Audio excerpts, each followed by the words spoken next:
Hello and welcome back to the Awakening Philosophy podcast. My name is Jed and today we are in the Meno. Now, where are we? Well, the text itself is Meno asking Socrates the question, is virtue or the excellence of our souls something that is teachable? That's where we started. Now, the title of today's podcast, at least in the stream, is virtue a knowable kind of thing? That's where we've gotten to, halfway through the text. Now, the first half, Socrates has been in charge, giving us a kind of demonstration of what it would be like to be a dialectician, and we're wondering, is that virtue? Is the state of mind that he's in so that he can function in that way virtue? What's that got to do with aporia and being stung? We're carrying a lot of questions about the relationship between the dialectician and the art of the dialectic and virtue. Because the dialectic seems to be the thing that Socrates is pointing to the hardest, necessary for understanding things, necessary for bringing into a unity and naming something, necessary for communication, maybe necessary for benefit. So he's really pointing at the art of the dialectic and the dialectician, while the main theme is what is virtue? Well, is virtue teachable? And quite rightly so, Socrates says that's a crazy question to ask without first asking what is virtue, because you don't know virtue, my friend. He didn't say that, it's kind of implied. And the first half has been Socrates helping us and Meno learn what it takes to understand and define something, because we need to define what virtue is before we then ask whether or not it can be taught. Meno is having a hard time learning a new way of thinking, which we can all relate to. Philosophy itself is the greatest hero's journey because it's a change in a way of thinking, a change in a way of perceiving self and reality, a way of expressing yourself, recognizing yourself, hopefully for the better, i.e. virtue, the excellence or the ideal of the soul that we are seeking. But it's not easy to change your mind, even when you might want to. And that's what we've been seeing in Meno on the other half of the equation, on the other half of the dialogue. Socrates is demonstrating something about what it means to be a dialectician. Meno is demonstrating the struggles that come up when we are invited to play that game. We are all on this channel being invited to play that game, so we can see ourselves reflected in Meno. And hopefully we can gain insight about this process Meno is going through, as we all are, so that we can learn and maybe not make the mistakes Meno did, not be limited if he's limited, or if he reaches a higher way of being that's more true and good and virtuous, we can go along with him and reach that way of being ourselves, ideally. But he's having difficulty. He's having difficulty, first of all, admitting he is wrong, and then allowing himself to be in that probably unfamiliar and uncomfortable situation of not knowing. What we call being stung. The Greek word is aporia. Now, what's curious is both our friend Meno on the one side, Socrates on the other side, they describe the state of mind of being stung in, well, Meno describes it negatively, being lost at sea, drowning. Socrates seems to describe it positively and says, well, if I have made you stung, I will only accept that if I have done so because I am even more stung.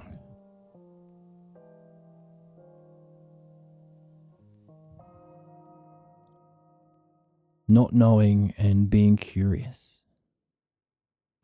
Because at every step that Meno tries to derail the conversation, part of the struggle of being invited into a new way of being where you just follow the logos, follow the questions being given by the dialectician, doing our best to answer, well, newsflash, we hit blocks.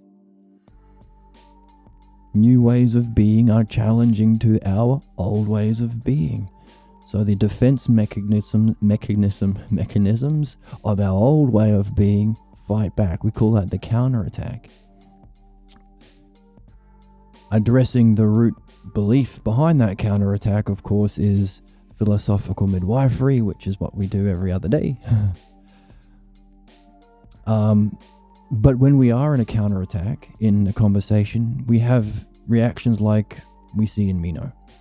We attack the other person, or we try and change the topic, or as we're out of the text about halfway through, we try and take charge of the conversation even though we are the one who is kind of, well, shouldn't be in charge, is not following the logos, is blocked, is challenged too much by this line of reasoning. It's too different from whatever way of being we normally relate to. So Meno is taking charge when he shouldn't, because, who has... They are kind of defined by one person having the art of the dialectician, which Socrates is pointing to as actual education, and one person represents everybody else on the planet who's not Socrates, even today, who grew up with that in an education that wasn't based on the dialectic. And we're seeing the implications of what follows in these two kinds of people. And really, even Meno himself recognizes that Socrates' way is better, at least because it allows you to understand things. It allows you to name things properly. It allows you to communicate yourself in a way that Meno can't. And also, what we've just been looking at is if this is learning, and learning is really a kind of remembering of the knowledge our soul already knows, which would have to therefore be a kind of knowing that that our soul has experienced in a non-physical dimension, or what we call ousia, the mind turning around and knowing itself. Sometimes called the realm of being, or the brilliant light of pure being. Ousia is the word we like to use, or being. We've been talking about beings. Lots of cool words for it. If that's what learning is about, then a couple of things follow. Well, dialectic is therefore also a spiritual quest, or if it involves understanding the parts and the steps and ordering them and making judgments in this way, it would be the spiritual quest, the spiritual process. Simply because it's looking at the process of becoming more spiritual, or however you understand that to be, more understanding, more capable of communicating, or specifically what we are talking about here, more in touch with the realm of pure being, or mind knowing itself as mind, or ousia.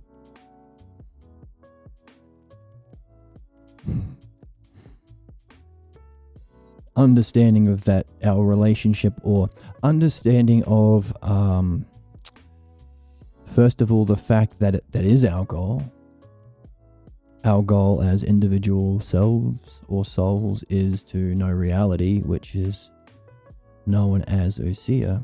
but also understanding the steps to reach that would be simply the discipline or the art of spirituality, meaning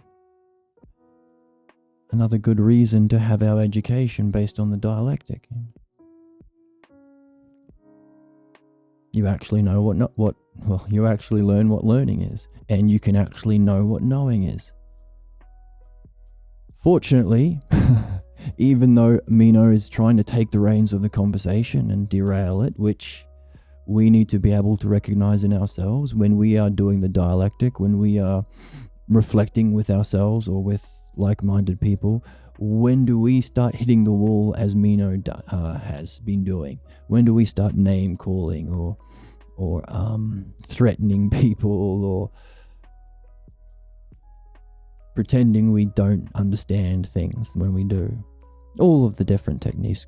Actually, it might be worth pulling all of them out and making a list to understand them so that we can better recognize when we are in them ourselves and correct ourselves, hopefully in the way that Meno is correcting himself here. If not, that might be the one of the invitations of the book. Can you correct yourself in this kind of a way?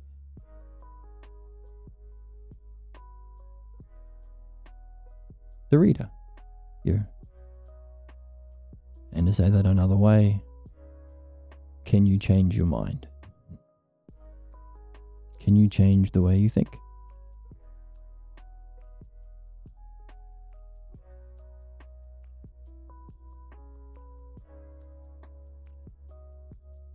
Well, one of the things that would come up immediately would be, well, so long as it's towards what's more true or what's more good,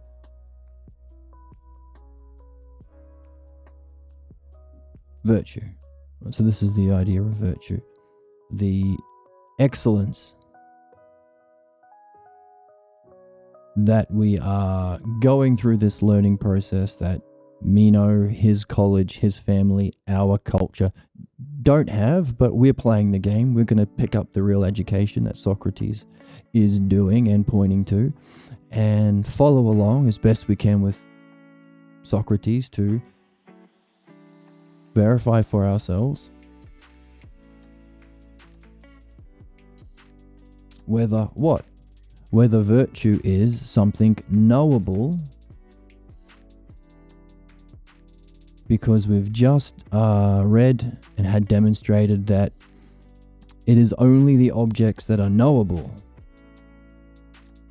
that are objects of our education. If our education is using the dialectic, hopefully, to remember. Well, no, let's not take it. Let's remove the hopefully. There is an imperative to also understand the process, which is the logos. So we won't go down what all the ups and downs are or the significance to understanding the process. But dialectic, mastered, to remember the object of knowledge that our soul once knew and currently knows, but has just temporarily forgotten. And we've already defined that the object of knowledge is the real beings, ousia. We've even pointed out a couple of them. Courage, justice are real beings, aspects of nous, the knowable ousia. So if that's what learning is, and our question is, can you teach virtue? We've pivoted away from teaching to learning, by the way, because you have to do it yourself. It's your mind that's changed in this process. But if that's what learning is virtue one of those knowable experiences? So what's really interesting is Socrates, too much, claimed to relinquish the reins of the conversation to Meno for a moment, because Meno was stuck and was still insisting on his first question. Let's talk about the qualities of the thing that I don't even understand. Is virtue teachable, despite what he has discovered about his lack of any understanding? We'll ask that question. Okay, to answer that question, we're really asking if it is a teachable thing. The teachable things we've just demonstrated are those things that can be remembered because they have an immortal existence and our soul is connected to it and remembers it, but has temporarily forgotten. Is virtue in that class of things? Let's jump in. And let's play the music. And let's have my chicken dance. Thank you, chicken.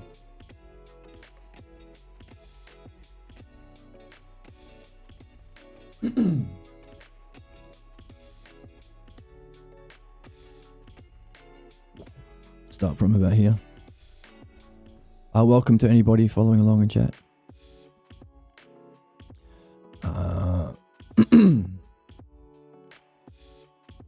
Okay, so let's start here. So after, just as when we have to prove a theory in mathematics, we start with a hypothesis, we need to start with a hypothesis to ask whether or not you can teach virtue, the excellence, enlightenment, pure fulfillment of your highest self. So surely then also concerning virtue, since we do not know neither what it is nor what quality it has, let us consider by hypothesizing whether self is teachable or not teachable by reasoning in the following way. What if virtue exists among the real beings of the soul, capital S soul, the immortal soul that we recognize that we all have? So these real beings that our immortal soul knows, does virtue exist among them? If they did, would it be teachable or not teachable? Well, first of all, if it is of a kind other than knowledge, will it then be teachable or not? For that which we were just saying, or that which we were just saying, when we talk about something being teachable, what we are really saying is rememberable. Rememberable. On the other hand, it makes no difference to us which name we use, remembering, teaching, but whether or not is teachable. Or is it this clear to everyone indeed that human beings are taught nothing other than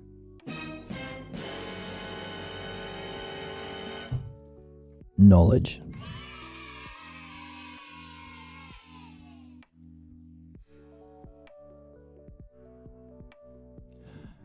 Well, to Meno, it does indeed appear to be the case. Knowledge, capital K. That's what we are learning or remembering. Then if virtue is indeed a kind of knowledge, then it is clear that it will be teachable or rememberable. Of course, how could it not be, says Meno. Accordingly then, on the one hand, we are quickly free of this issue, since if it is a kind of knowledge, then it is teachable. But if it is not so, then not teachable. Very much so, says Meno. Surely then, that which we must consider after this, as it is reasonable, is whether virtue is knowledge or of a kind other than knowledge. Meno says this also appears to me indeed, that this must be considered next. I should give Meno a different voice. This also appears to me, Socrates. No, that's silly. That this must be considered next. Oh. What follows then? Do we say that self-excellence, virtue, is good or something else? And that the self-hypothesis is maintained by us that self is good. What a clumsy way of saying that. Just for kicks. I'm going to bring up the previous translation before the Balboas dethroned the rest. Because sometimes it's worded in a way that makes it a bit more clear. We are at 87D.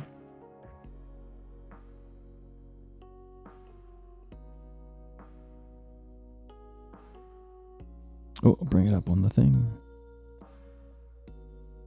Not this one. This one. Hooray. Flamingo cheers. Hooray. Thank you, Flamingo. 87D. Here we go. Alright.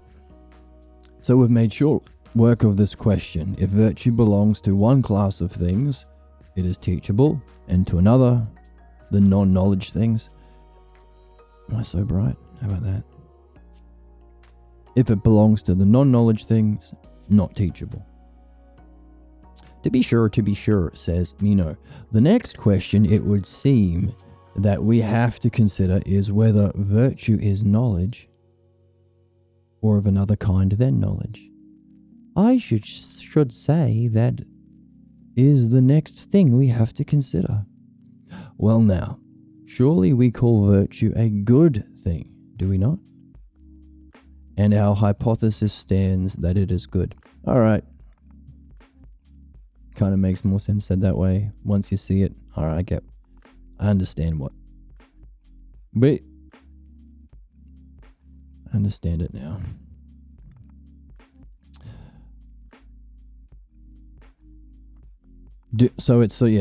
We get the turn of phrase. Do we say that self-virtue is good? Of course we do, because we maintain the hypothesis that self is good. It's kind of the definition of virtue. It is the good self. It's the self most good. That's the kind of thing. That's what is hypothesis, the self-hypothesis. The definition based on, well, a hypothesis, so it's understanding, isn't it? Dianoia. Very much so, says Meno. Is it not so then that on the one hand, if something is good that has also been separated apart from knowledge, perhaps it may be virtue? Sorry. It may be that virtue is not a kind of knowledge, but on the other hand, if there is nothing good which is not contained by knowledge, then when we were suspecting that self is a certain kind of knowledge, we would be suspecting rightly. So, the virtue of self has to be good, is good within the sphere of knowledge. Let's put it on the one for fun.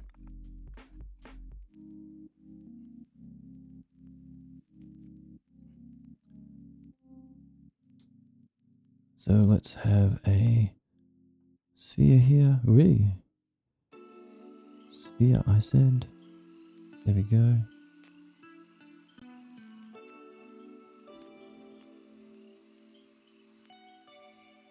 Knowledge. Knowledge. This is everything that can be known. And we also say it is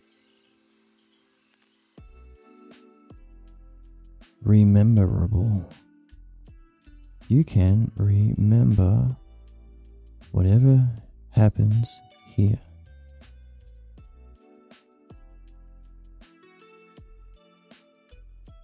Rememberable. Now, Socrates is saying, hang on a second, what if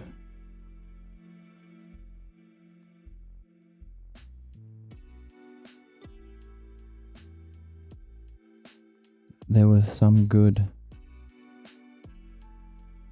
things here as well as here.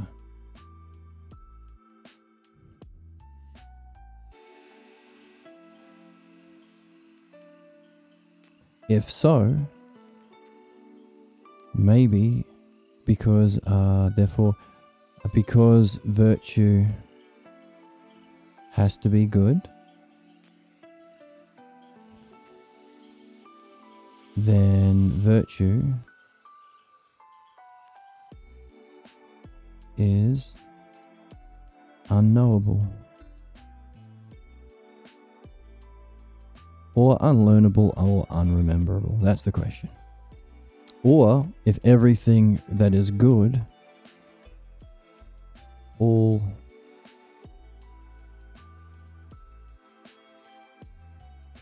self goods, goods of the realm of being, are within here.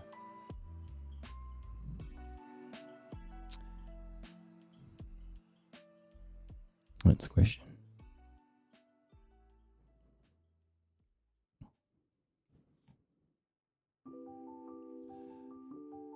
And certainly it is by virtue indeed that we are good. Okay, so now we've got a causal connection between our good. So long as we are being good or doing good, it is because of some level of participation or sharing in virtue. So the two are tied.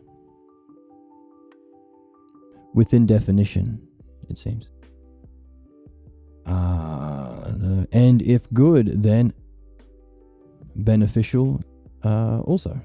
For all those that are good are beneficial. You are benefited by having it or sharing in the good. Yes. Surely then, so another definition. Good is also tied to the idea of benefit. Surely then, if virtue is virtue would also therefore be beneficial. And notice profitable is one of the definitions here. So we could sort of infer that this applies to beneficial to how you benefit others in the use of the art that you are developing by going through this process, developing the art of the dialectic, which is what we're here for, says Socrates. That is what our kind of education, that is the thing that unlocks the knowing thing. Here I am as Socrates demonstrating it to someone like maybe where you start or where you are right now, so that you can understand the process of developing and gaining this art, so that you can yourself be like me and use it to benefit others. That's the first one. Or really, that's the second one. Because the first one is profitable. Yeah. You profit. And of course, we don't like the word profit. Because we're living in late stage capitalism, which is a hellish nightmare. But the idea of benefiting yourself, most importantly. Meno says, necessarily, Socrates. I'm going to try and hit that like, I don't know why, the old-fashioned British Cockney orphan boy from like Oliver Twist or something. For some reason, that's what Meno looks like to me. Necessarily, Socrates. I can't do it. From the conclusions we have agreed upon. I haven't got the British. I haven't got the locality of that accent. What do you mean, Socrates? Alright, so necessarily, virtue is beneficial. Surely then, let us consider what is beneficial for us by taking up each kind. Surely we say, okay, here we have some highlighting to do. Let's go, highlighter. Surely we say that health. Let's highlight the shit out of that. Strength, beauty, wealth, and the likes of these are beneficial. Well, let's see. Do you benefit by being healthy? Tick. Do you benefit by being strong? Just ask these puppies. I got a cramp. Beauty, pretty privileged, of course. Wealth. What were we just saying about capitalism? So yeah, we're all benefited. Meno also says, "Why, yes, chin chin, good sir. Jolly good assessment. By Joe." Getting closer. Whereas we say that these same kinds sometimes also do harm. Or do you say otherwise or thus? Hang on. Right, you can use wealth to do harm, I suppose. You can use your beauty to manipulate. That's marketing, I guess. That's the pathologos. Strength, yeah, you can punch the good guys instead of punching the bad guys, I suppose. And health, I guess, health's a tricky one. Live a longer life to do more harm. So these same kinds also sometimes do harm. Let's highlight that. Meno says, "Not otherwise, but in this way. I've done seen it myself, sir. And I want to do ballet." There we go. My British accents have to want to do ballet. "I really want to do ballet, sir. Don't want to play football. I want to do ballet." Which relates to this text, because in a way, Meno wants to do ballet. No, it was the accent. Not otherwise, but in this... not otherwise, but in this way. Be sensible, says my flamingo. Be sensible. Philosophy is not a joke. Not a joke. Philosophy is not a joke. Actually, that's a good question. I've been thinking about that a lot lately. The connection between humor and nous, or insight. The thing that the dialectic leads us to. How does it relate to the steps involved in that? In the steps involved in the construction of a joke, stand-up joke.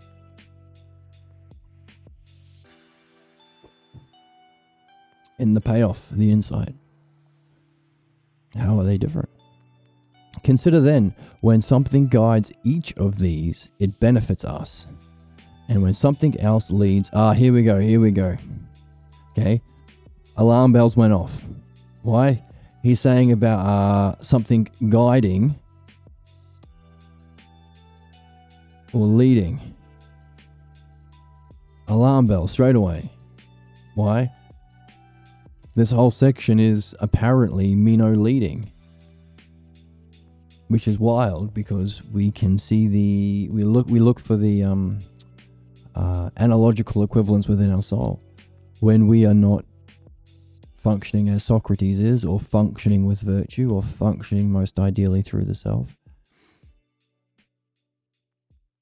What is leading our soul if not the self or the self-logos? Or ousia?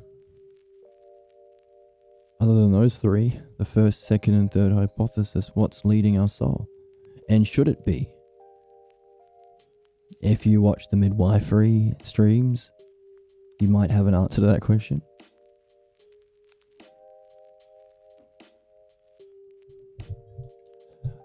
But it's significant also because the narrative is pointing to it by being in a section where Meno is leading, when anyone who has a brain can see he shouldn't be.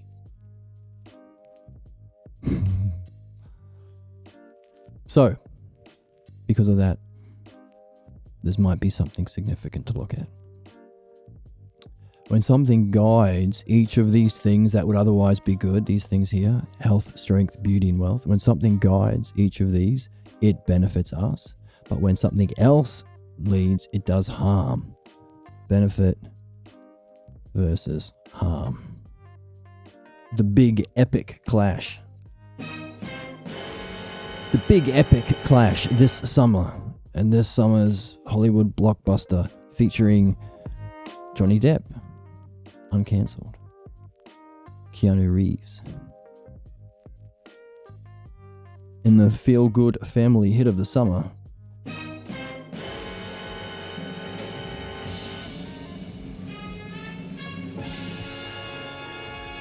benefit versus harm.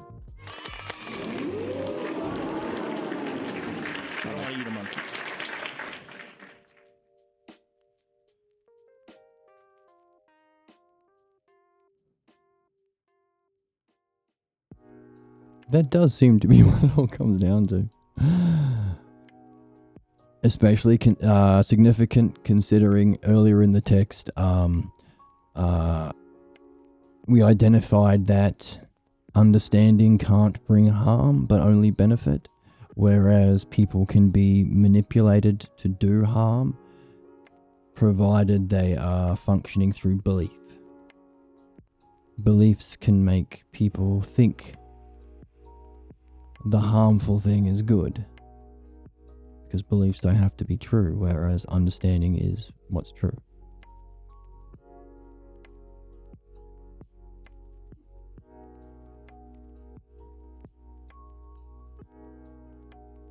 So we've already been playing with the idea of benefit in there and other places as well. So, depending on the guide, these things can do benefit, hooray, or do harm. I said, what happened to these? Hang on. Alright, we have all of our sound drops back in action, which is a good thing we need to cheer about.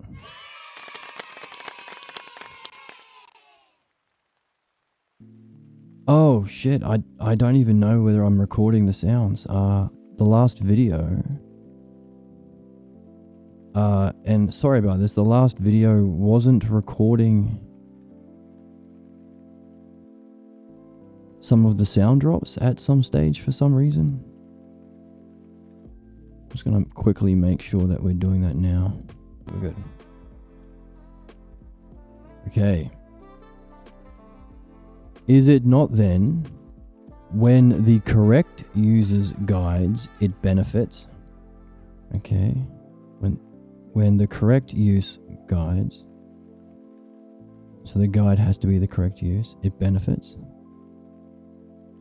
Whereas on the other hand, when it does not guide, it harms us.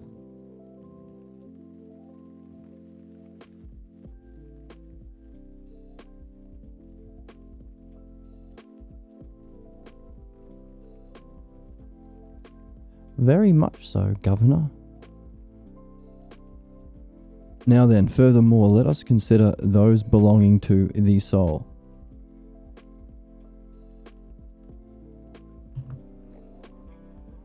You call something sound-mindedness, Socrates, justice. Our translator likes the word righteousness, but justice is the usually used one. Is the right one. Dikaios, virility, which is courage. 4. Quickness in learning. Oh, that's interesting. See, sound-mindedness, justice, courage are 3 of the 4 virtues, and the 4th is wisdom. But instead of wisdom, he has quickness in learning and not wisdom. What's the difference? And memory. Uh-oh. And magnificence. What? And all those that are like these. What are these crazy virtues? Or maybe these aren't virtues. These are something else. Qualities belonging to the soul other than the other virtues. Oh.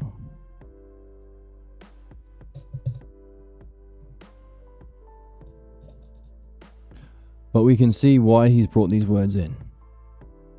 He's unpacked them for us. He said, Learning is really remembering. So if you've got a good memory, maybe that will help you do what all people are here for. You have a natural ineptitude. You're a 7-footer. You might really suit the NBA. Memory is a good thing. Oh, and quickness in learning.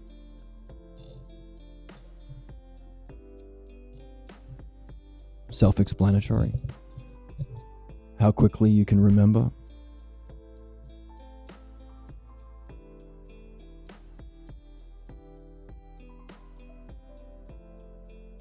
Now, these two things have also come up in our reading in midwifery. Midwifery is overcoming a forgetfulness, an amnesia. And the removal of the pathologos is literally the removal of that which blocks our learning of the self-logos. Pathologos, sick logos, is against the self-logos. I was going to say the true logos, but the self is beyond the true. Would be the cause for truth, I would say. The self-logos. So both of these qualities might be innate, that are accessed through the process of philosophical midwifery, what we do every other day on this channel.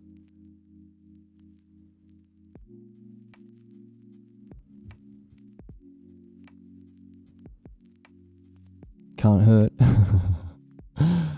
And magnificence. I think this relates to this idea that comes up a lot. Seeking, excellence. How can you be seeking virtue? I've got a new light down here, by the way. My face looks weird sometimes and changes color and stuff a little bit. I hope it's fun. Like right now, look how orange I am. Oh my God, look. I'm Santa. I'm Saint Nicholas. My halo. And now it's green. Now it's blue. I'm going through a warp gate set up by Doctor Strange in Marvel Rivals that I haven't played yet, but I want to badly. Magnificence. The seeking of excellence, the seeking of virtue, that has to be there. But also we could say magnificence comes down to well, let's look it up in the Greek before I say something hasty, which we can do because we have that technology.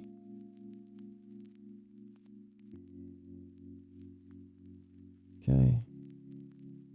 Let me bring it up on the screen. Wow. Wow. Wow. Wow. Wow. How's the music going behind me? Not too loud, I hope. Or too quiet. I hope it's just right. Like good porridge. Oh, so lame.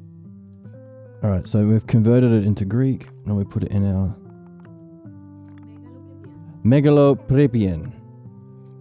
Now, we already recognize megalo is the prefix that just means mega.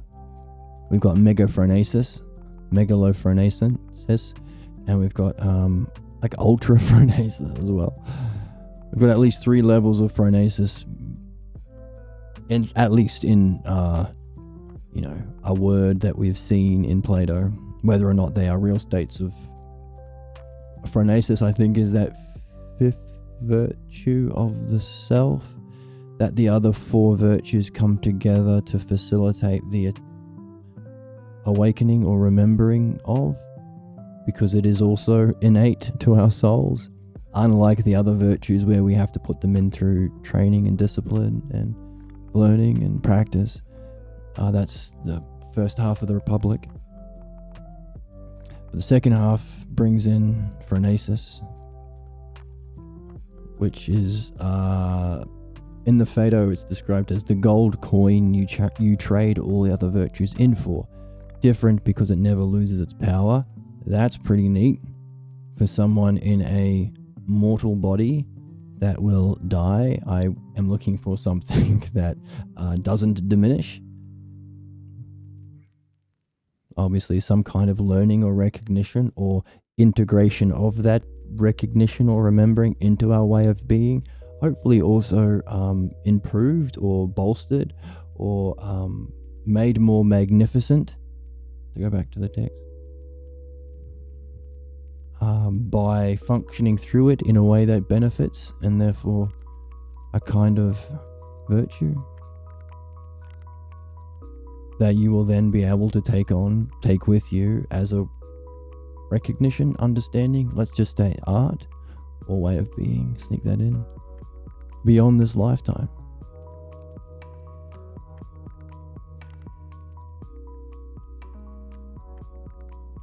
And like what we're reading here, it's something that is innate.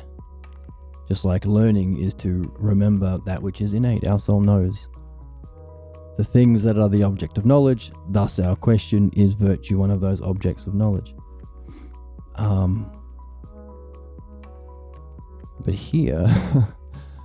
here we have a question, what the heck is, and I will copy this over. Okay, let's bring up the thing. Not megalophrenesis, by the way. Funny that phrenesis came up, because I wonder how that relates to our question of virtue. Because if phrenesis is good and is beyond the objects of knowledge,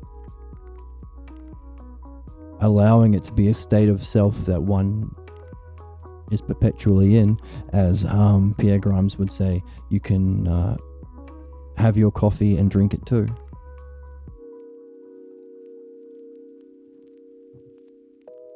A higher good than the objects of knowledge, but beyond the objects of knowledge, so literally not knowable. Maybe phronesis or the self is a possibility. I don't know. It's got to be in the text. I hope, and that's no spoiler, I'm wondering along with you. But it does give us a thing. Like another option. Which was one of the two that he's pointed to here. 10 minutes ago I was thinking, surely not. Surely there are no good things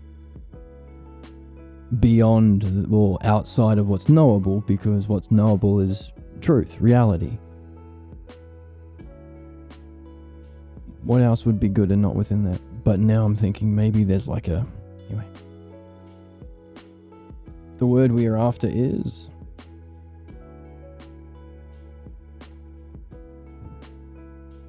this one.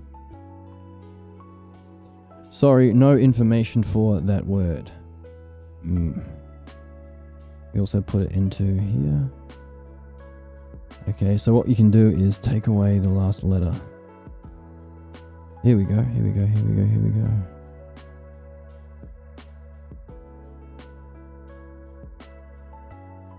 Fit, worthy, deserve.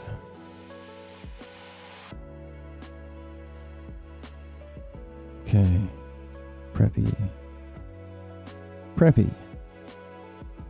The Greeks had preppy people in their time.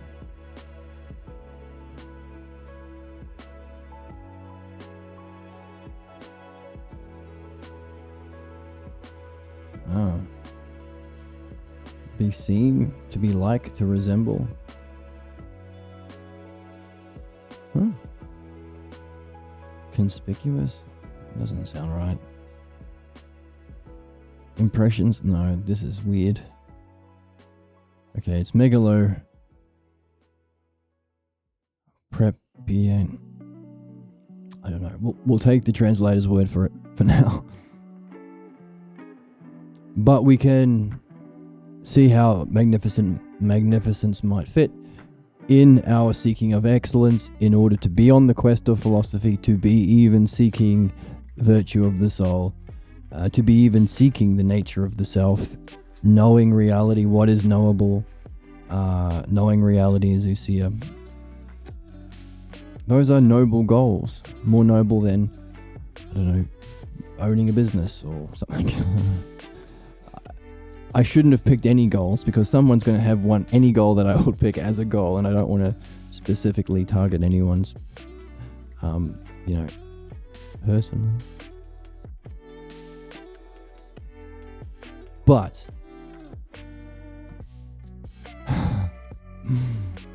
beyond all those things, which may allow it easier to pursue, to therefore go on, you've got your financial needs met, blah blah blah blah, to then use that time and freedom afforded to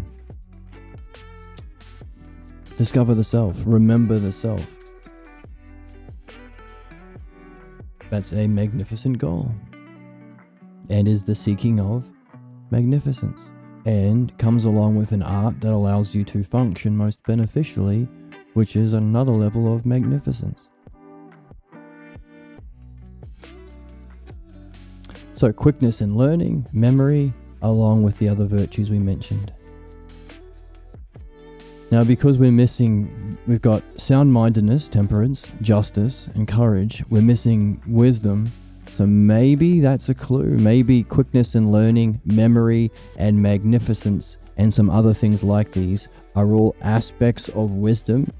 Maybe Socrates dropping some extra clues to help us figure out what wisdom is. At least the virtue of wisdom, to be guided by the logos. Well, yeah, quickness in learning would be necessary for that. And memory, remembering the dialectic, remembering to use the dialectic, remembering to wonder about the nature of the whole of seeing, hearing, and thinking right now, and not getting wrapped up with the particulars completely.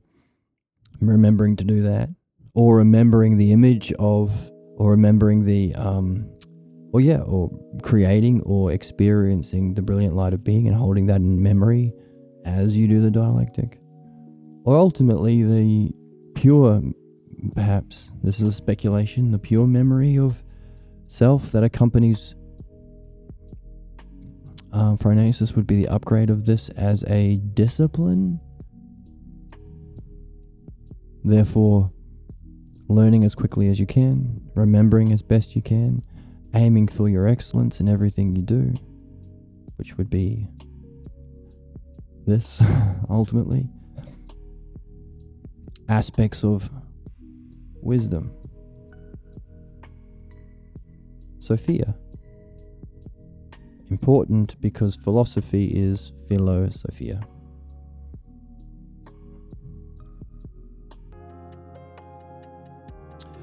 Alright, so let's look at all the things that we refer to in the soul. Temperance, keeping you cool. Justice, doing your intended function at all times. Virility, courage, your ability to follow the logos even if it feels, or really to guard against the idea that reality is anything other than good.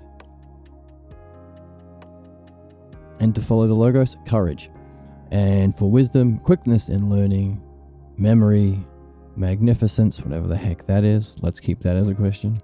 And all those like these. Yes, I consider these belong to the soul, says Meno. Consider then, of those that appear to you not to be knowledge, but other than knowledge, do they not at times do harm? Okay. So things that are other than knowledge at times do harm,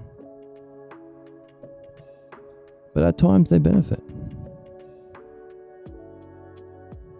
For example, if courage is not... Okay, this is a big one. We recognize this word. We've been talking about phronesis. Here we have the big guy himself. So I was speculating before it came up because we were talking about something else. But I was thinking,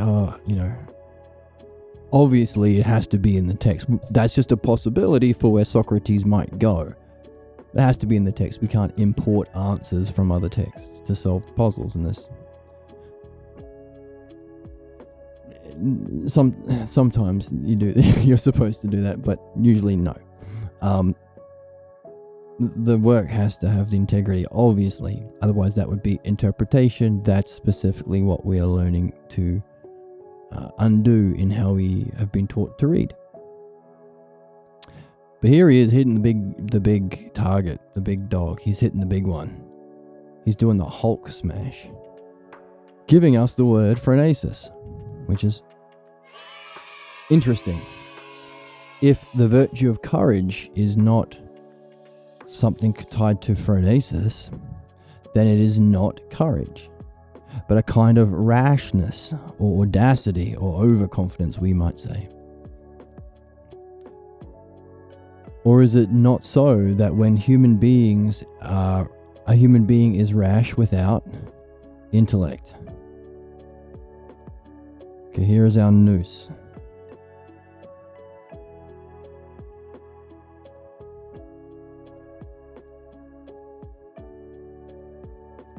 Here's our nous.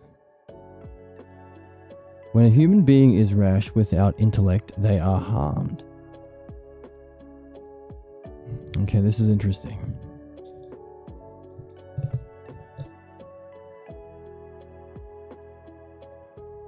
We have this idea of phronesis, which, as we're talking about, is beyond the virtues. It's a kind of state of self.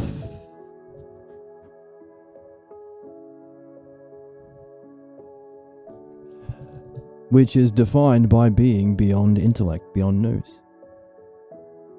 But here he's saying you can have courage, which is supposed to lead up to nous.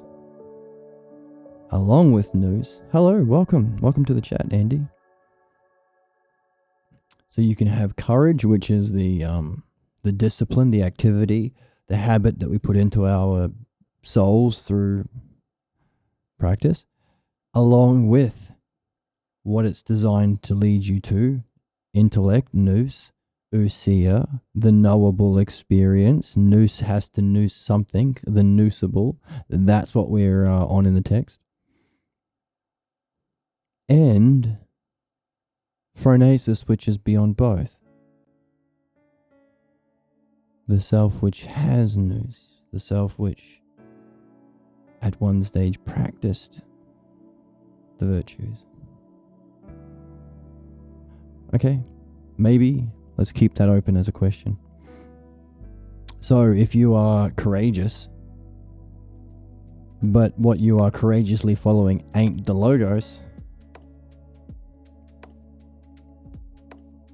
which directs us to nous, and is the intelligible understanding of nous, and also is the hyparxis of nous leading us to the self, then you will be harmed.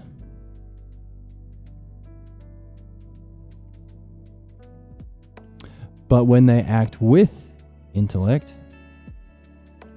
they are benefited. That's interesting. Only a few moments ago we were talking about the great feel-good Hollywood summer smash of the season.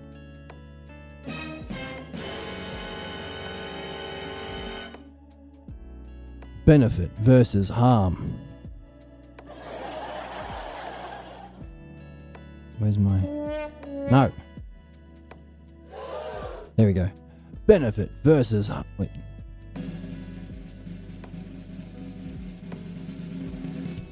Benefit versus harm.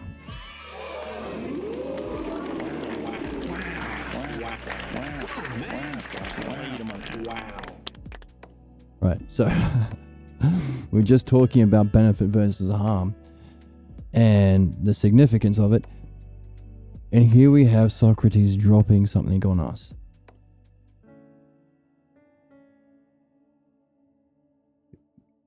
We all want to avoid doing harm to ourselves, to others, to our loved ones, to the world that we live in. Whatever. We all don't want to do harm.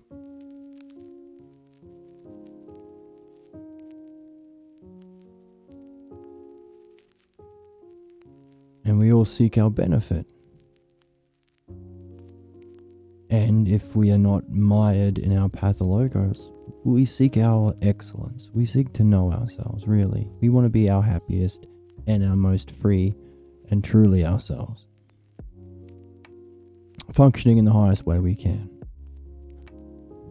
Maybe you could make the argument that some human beings haven't evolved to that level of soul or that level of ability, but perhaps with the removal of the pathologos, this is true for all people, because it's the nature of the soul. Here he is saying, you want to know what is beneficial? Acting with courage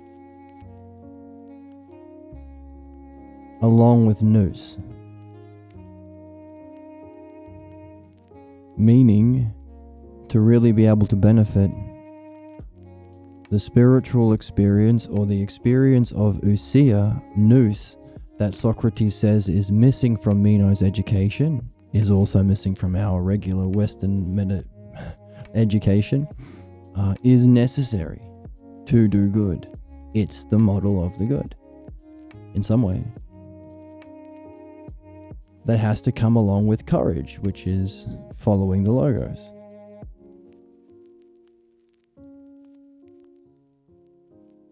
But also, if you're not doing that with an eye on the self behind it all, or causing it all, or seeking to know itself at the end of it all, phronesis, then you will likely be doing harm.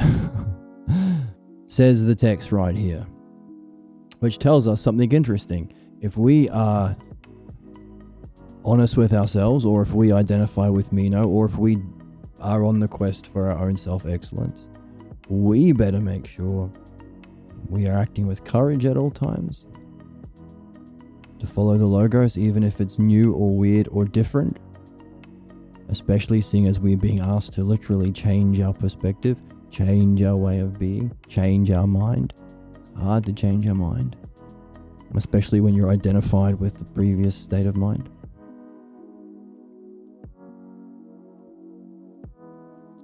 Requires courage, temperance, doing it at all times, justice. Trying to remember as quick as you can, trying to learn as quick as you can. Aim for your highest. Do that along with nous, along with an eye to trying to recognize or unveiling the true nature of the self beyond even nous. Otherwise, you're doing harm.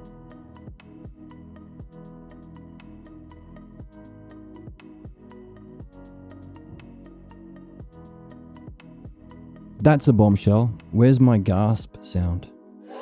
There we go. Wow. Wow. Wow. Wow. Wow. Wow. Wow. Wow. Wow. I think that deserved as many gasps as it got. That's one hell of a conclusion. Go down to the pub on the weekend and share that truth to somebody else and see what they say and report back. Right. So is it not so then, says Socrates, that the same holds true for sound-mindedness and quickness in learning?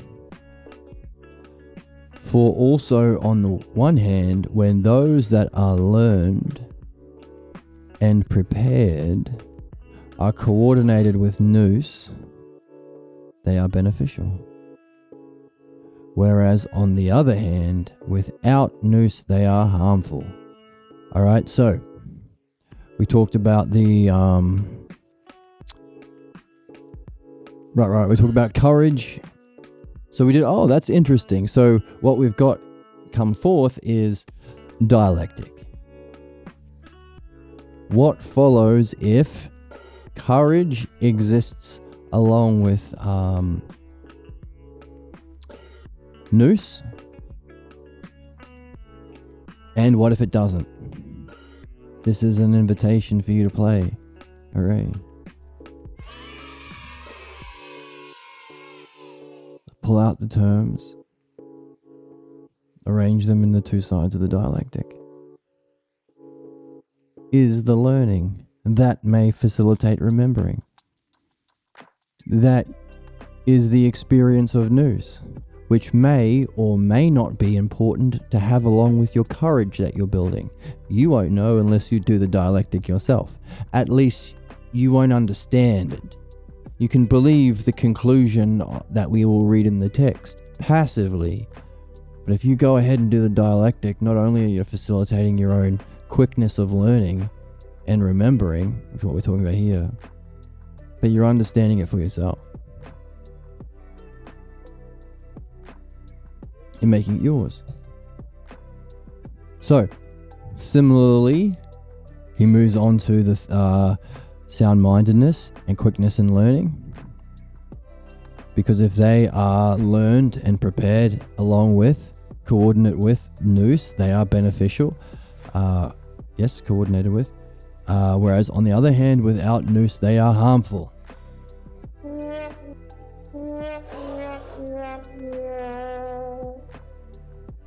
Exceedingly much so, says Meno. Is it not so then, says Socrates, that generally on the one hand, the soul is guided by mindfulness or our friend phronesis? Okay, so what the hell kind of a statement is this? The soul, I guess the capitals indicate we're talking about the immortal soul that does the remembering, is guided by phronesis? We haven't been talking about phronesis up until now. Is he... Let me just adjust the camera. What? Is he talking about a general knowledge that they both share? The soul is guided by phronesis. Everything that she attempts or endures ends in blessedness. That's not the word. We have the word daemon, and we have the word good. So we have discovered something here. The good daemon.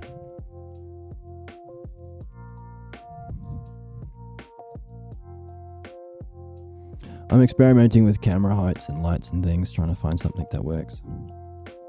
So, the good daemon is the culmination of everything our soul attempts or endures. We do so to become or unite with or open up the channels of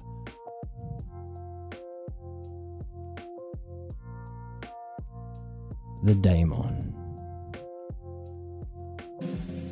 No. The daemon. Whereas when she is led by a phronesis, okay, so again we've got today's prefix day. I'm really sitting back in my chair. Because we have the word a as a prefix behind the word phronesis, which is the mysterious virtue at the end of it all, which was how it's described in the Republic. It's described as the virtue that all the other virtues are building towards. That's different because it's innate, perhaps remembered, doesn't lose its power.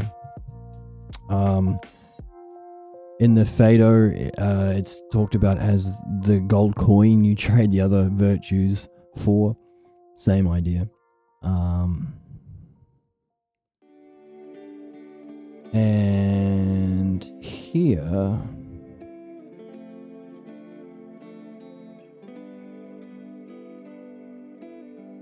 we have it guiding the soul,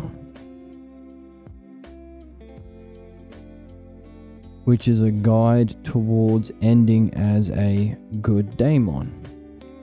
How does that relate to the art of the dialectic or the art of the logos?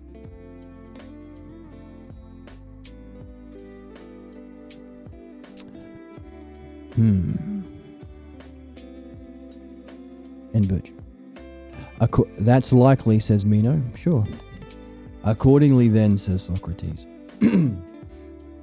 if excellence is a certain one of those in soul, okay, right, we're talking about objects of knowledge in an interesting way. That's cool. Certain one of those within the soul. That's what we're here to know. Remember.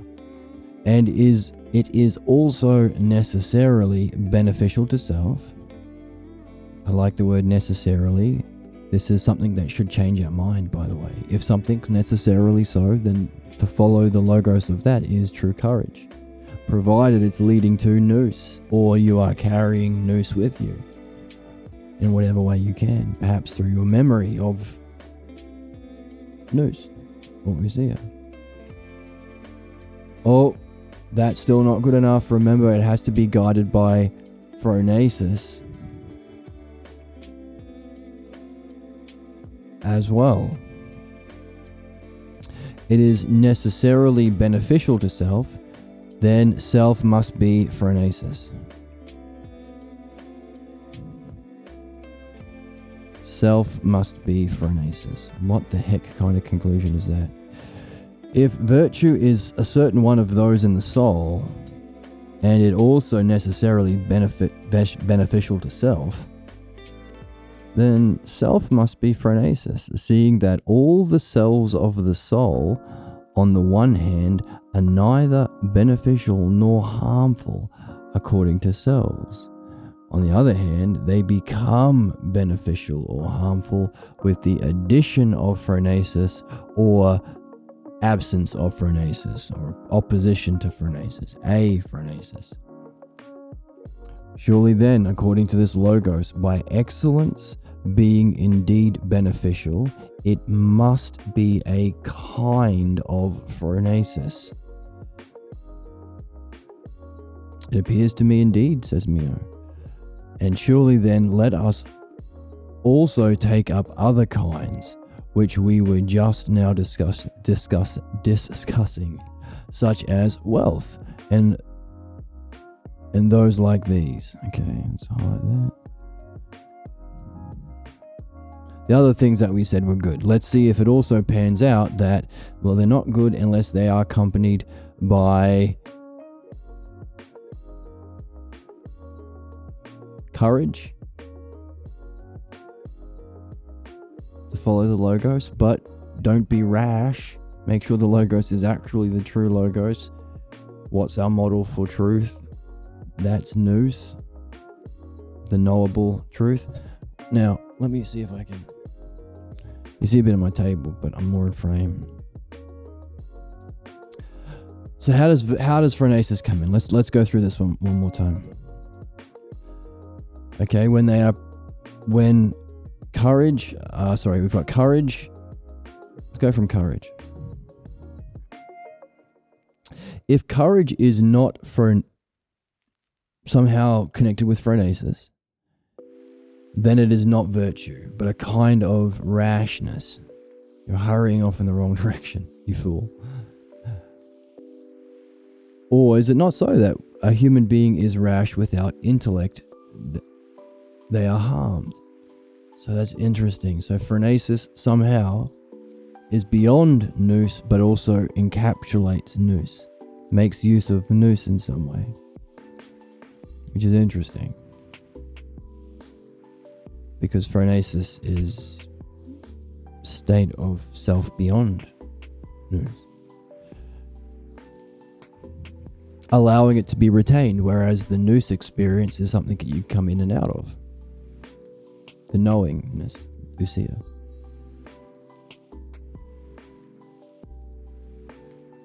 So they are harmed if it's without nous. Now our question is, what does he mean by with or without? If we don't have nous yet, what do? Maybe we do. Maybe it's just a level of remembering of nous that we're at. You can have right opinions about nous. That's what we're developing here. Now, if we start doing our own dialectics, taking these right opinions from the text and piecing it together into our own dialectical wholes, we're developing dianoia.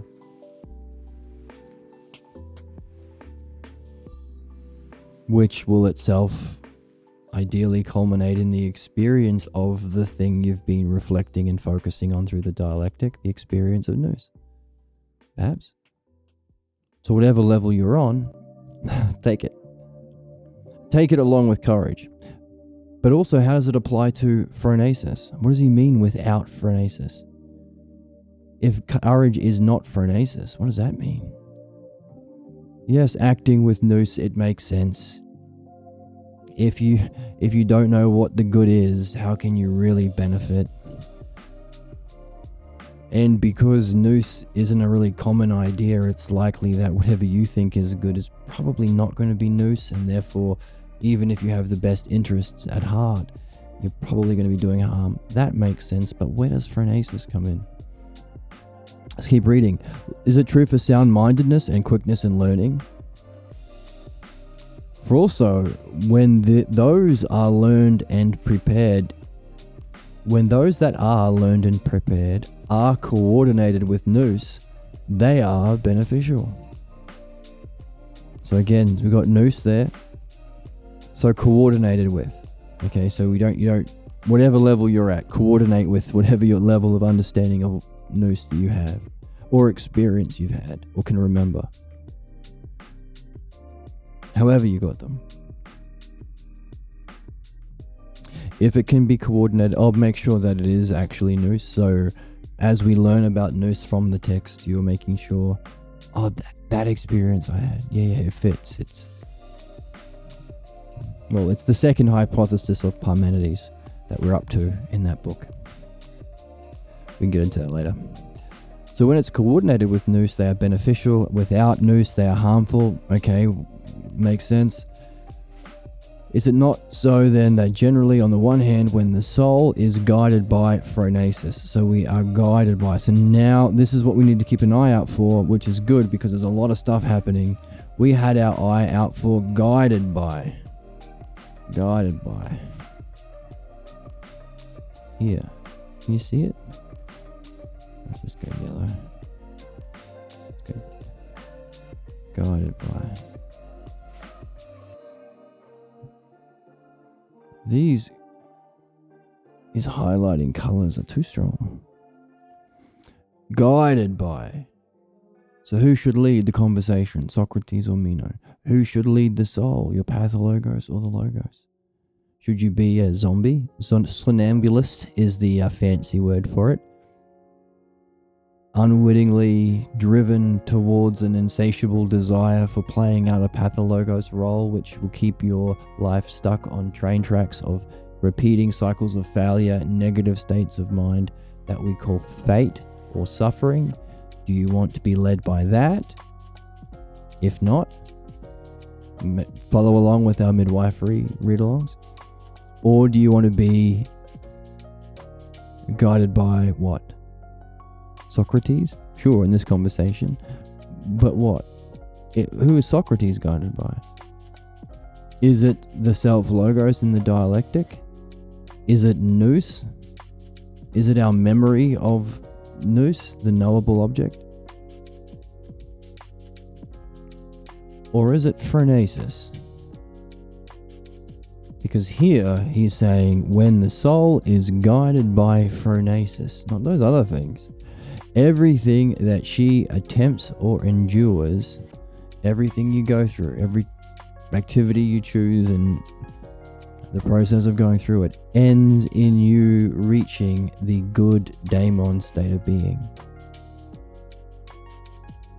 The daemon famously is the spirit, as described in the symposium, that communicates all communication from humans to the gods and all communication back. So our requests and demands to the gods and the gods' demands and requitals, and we send our requests and our something. I can't remember. I should remember. but all possible ways in which man communicates with the divine, says Socrates in the Symposium, happen through the daemon. Also, that's why he was murdered, because he believed he had a daemon, which was against, or wasn't a part of the official state religion, but a voice that guided him along the logos. To Socrates, he said it never told him what to do, but told him what not to do. But that might be unique to Socrates. Nevertheless, the daemon communicates the self-logos to us for our benefit. Is that the dialectician?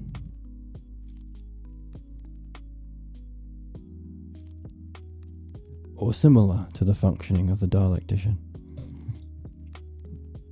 Nevertheless, that's where we end. Either functioning in that way, united as a good daemon. Is that our goal? Is that graduation?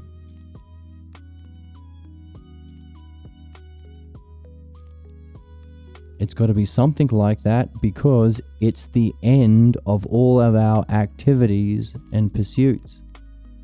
All of our things we've gone through, all of our efforts and our activities we've attempted.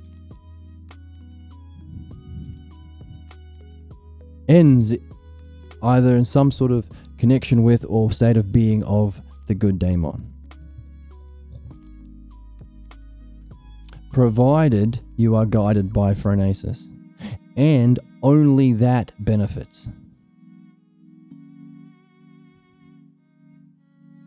It involves courage along the way, taking that along with you. It involves nous, taking that along with you. But being guided by, it seems, here it was,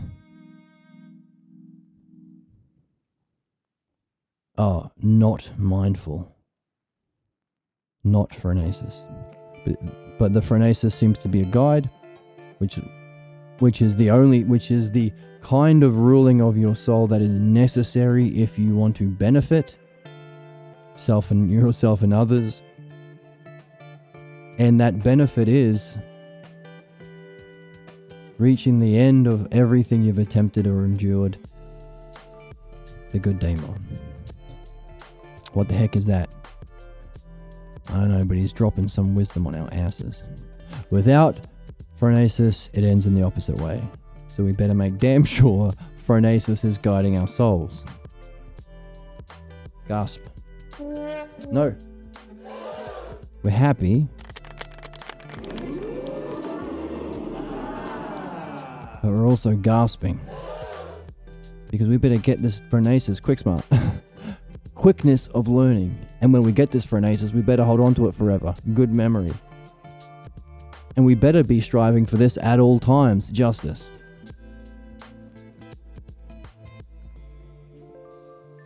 And keeping our cool as we do so. Temperance.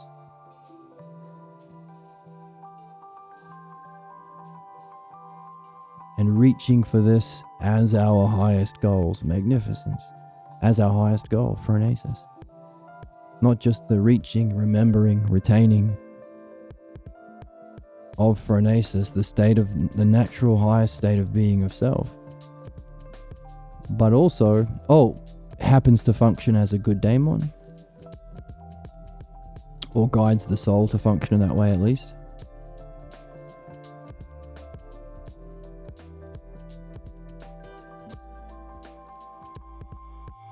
Yeah.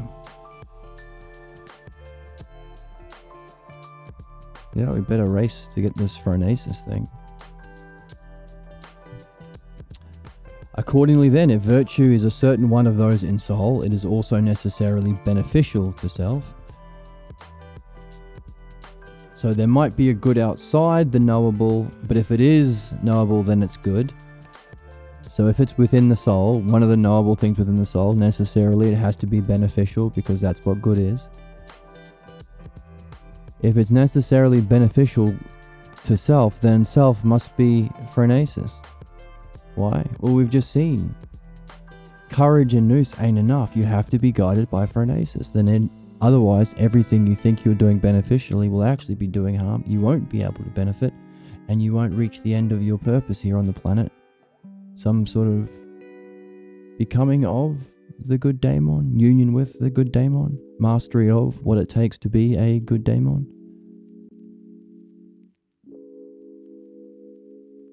If it's genuinely good, it needs to point in that direction. Otherwise, I could think of something more good. Or if it's not pointing in, it's kind of harming you, or allowing you to continue to do harm if you need to be guided by phronesis to actually be doing benefit.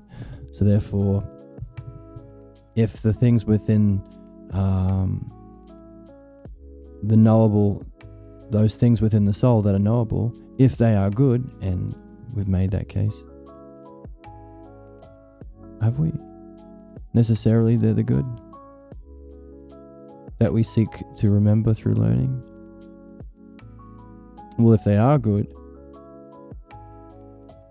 they better also point towards phronesis.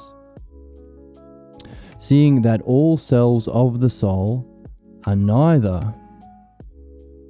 Okay, so all of the selves, all of the aspects of pure being that are knowable or rememberable within the soul are neither harmful or beneficial according to themselves, self by self, but they become beneficial or harmful whether or not the nous that you have gained through this remembering process is in addition to phronesis. So what the heck is phronesis? It seems to be the thing that we need the most, and that which everything is pointing to. Surely then, according to this logos, by excellence being indeed beneficial, it has to be a kind of mindfulness. Again, by definition, it's the addition or absence of phronesis, or the addition or absence of phronesis as the guide that makes something beneficial or harmful. Therefore, let's put it on the board. You know what? I won't put it on the board. I don't want to ruin a question for anyone reading along. You put it on your board. You put it in your notes. Write it down somewhere. If excellence or virtue, by definition, is the good, the highest good of self,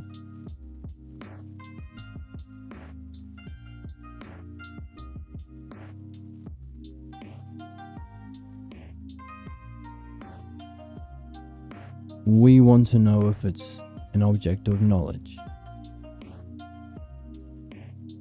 And we recognize that the things that are knowable are by definition also good. We have a question if there are things outside the knowable, because knowing is a good. And of course, nous functions in a good way, all through the Republic as the model of excellence, truth, and goodness.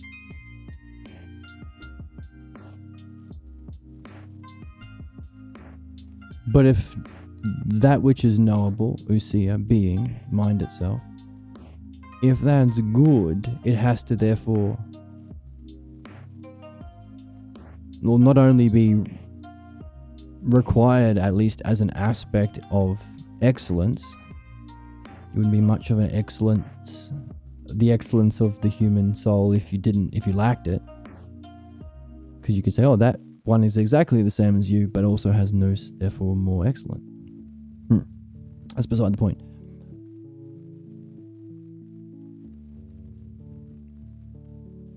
Virtue has to involve the good, by definition, the most good.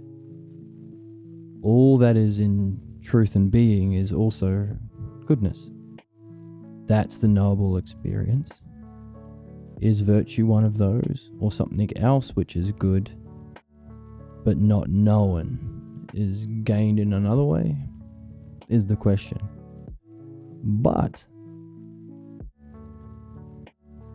if all of the knowable objects within the immortal soul that we have, the capital S soul, if all of them are good, they must also necessarily facilitate or point to or help the attaining of phronesis. Because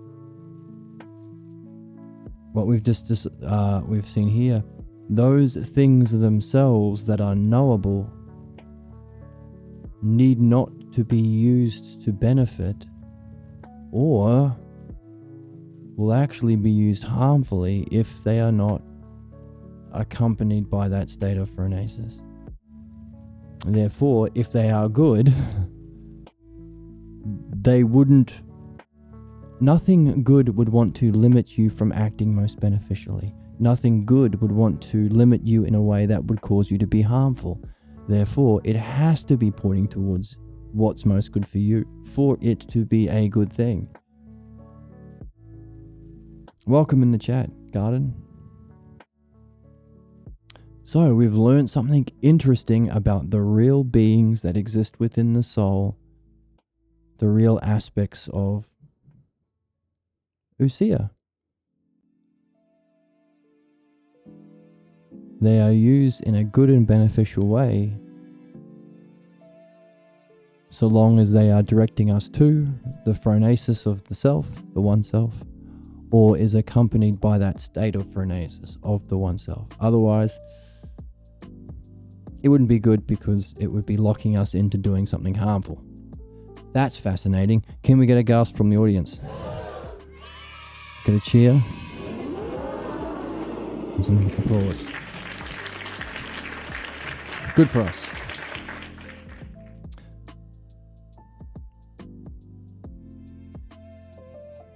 According to this logos, virtue or excellence, by it being beneficial, it must be a kind of phronesis. Appears to Meno. Well, let's take up the other ones. Okay, by the way, that same dialectical exercise that you were given, put the if courage exists with nous, if courage exists without nous. If nous, I guess you would say the subject of the dialectic would be nous. If nous exists and the other, I suppose, self and other, the other would be courage. If nous exists, how does it function in relation to courage? And if it doesn't, also we do it for sound-mindedness, phronesis, sophrosun, the virtue of temperance, and quickness of learning. Now we have wealth in those other kinds, which are at times good and at other times harmful. So is everything we should be doing as a sentient being who has self-awareness and has read Meno to this point, should everything we be doing be to have or maintain phronesis? And should it lead our soul in every possible way, making use of everything we've developed in our philosophy, all of the understanding and in our, or also true opinions, I suppose, in our reading, all of the virtues we've practiced along the way. Oh, and any experience of nous, all of those used together, guided by phronesis or in service of phronesis or as a kind of phronesis. What's phronesis? Recognition of the self.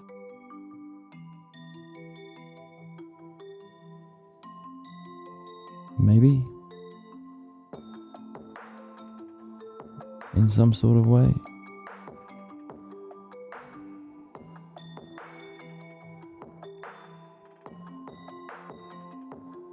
Oh, do a dialectic on that. What would follow if that conclusion is true, and what would follow if it's not?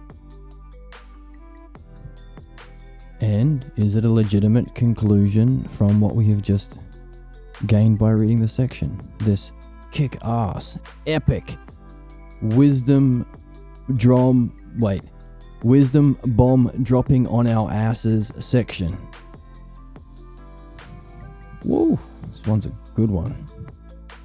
Or is it? If it points us to phronesis, it's good. And it is. So it is. I can accurately make the assessment that this section of this book is good. Yeah, it's real good. That's real good. So good that my chicken and my flamingo dance. I hope you can hear it. And then they kiss. Scandal. Come on. I'm trying to get a YouTube scandal or a Twitch scandal happening so I get more followers. Look.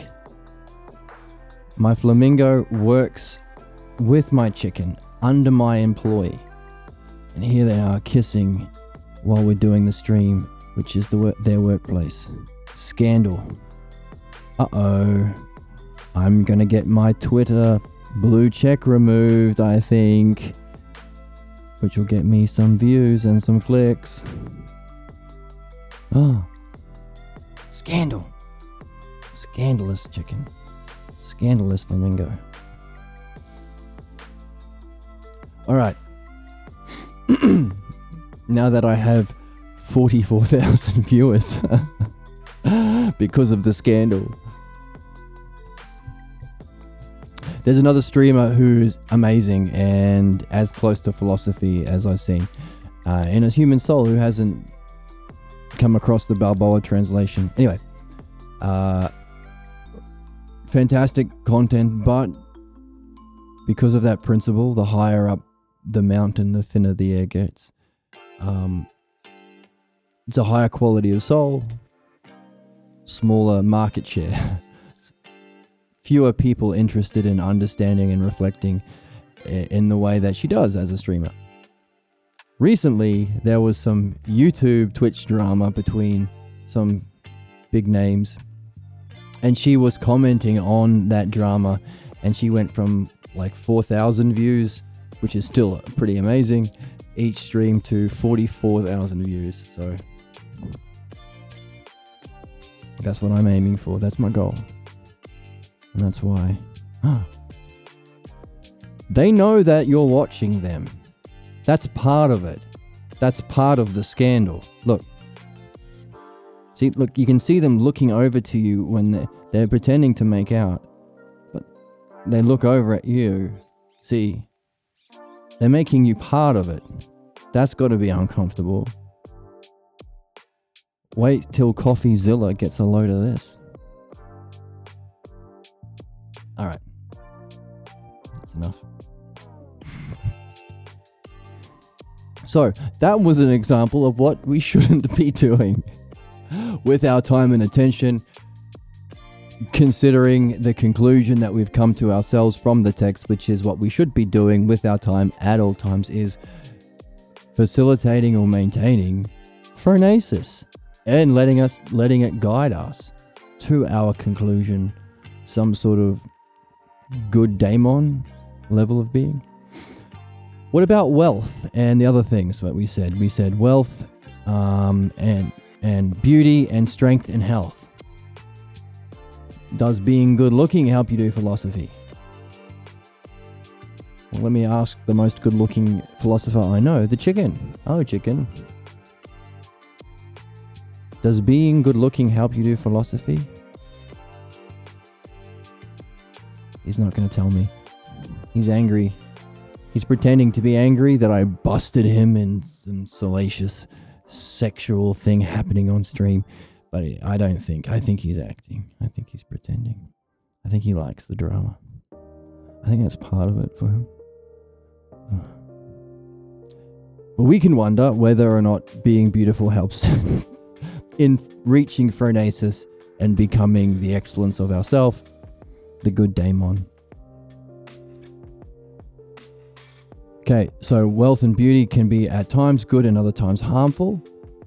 Were they not made just like the other kinds of the soul? So that when phronesis, I use the word phronesis because mindfulness is fine, but it's not mind. Mind is nous. This is that which knows mind or gave birth to mind or recognizes mind as some sort of reflection of self or something along those lines. So I always highlight the phronesis word underneath. You can tell because this is pH. This is the 0 with a line through it. The P is an R, the O is an O, the V is actually an upside down N, and that's the fron part of the word. Do I have a YouTube of my music? Why do you want? The one that's playing now? Or my guitar and singing?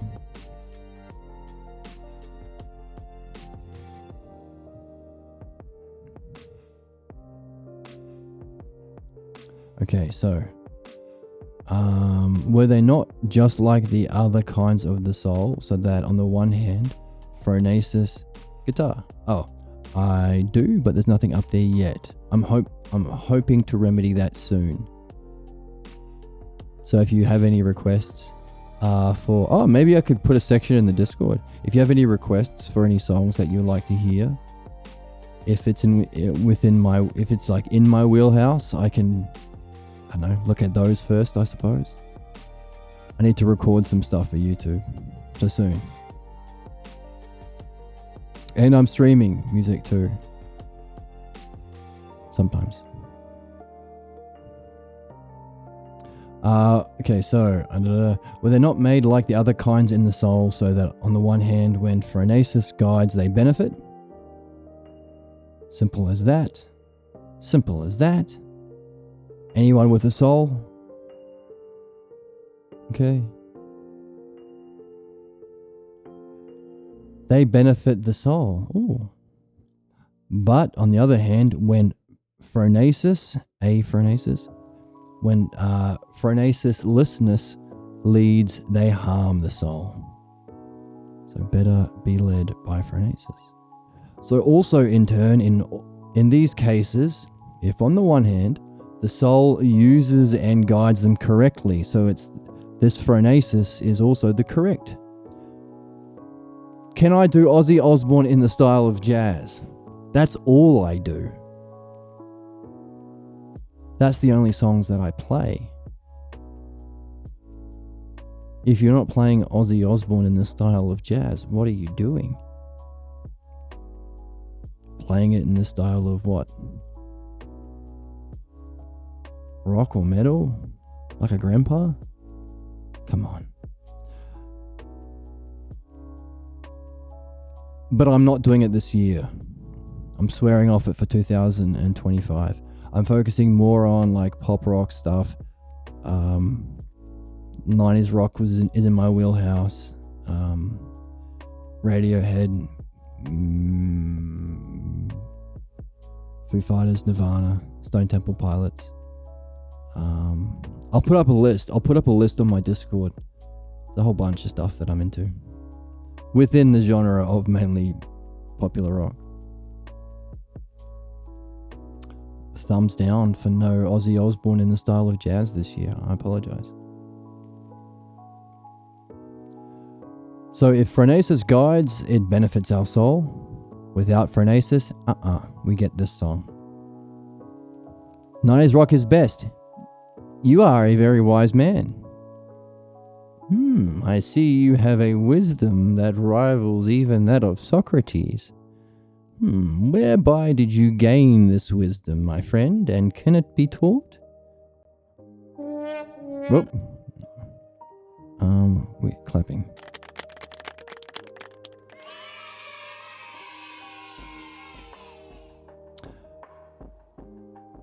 So, without phronesis, it harms the soul. We don't want to be harmed. We want phronesis. Oh my goodness. We want phronesis. So also in turn, in these cases, if on the one hand, the soul uses and guides them correctly, so this is also the correct use of our soul, which is interesting. If you want to know how to live correctly,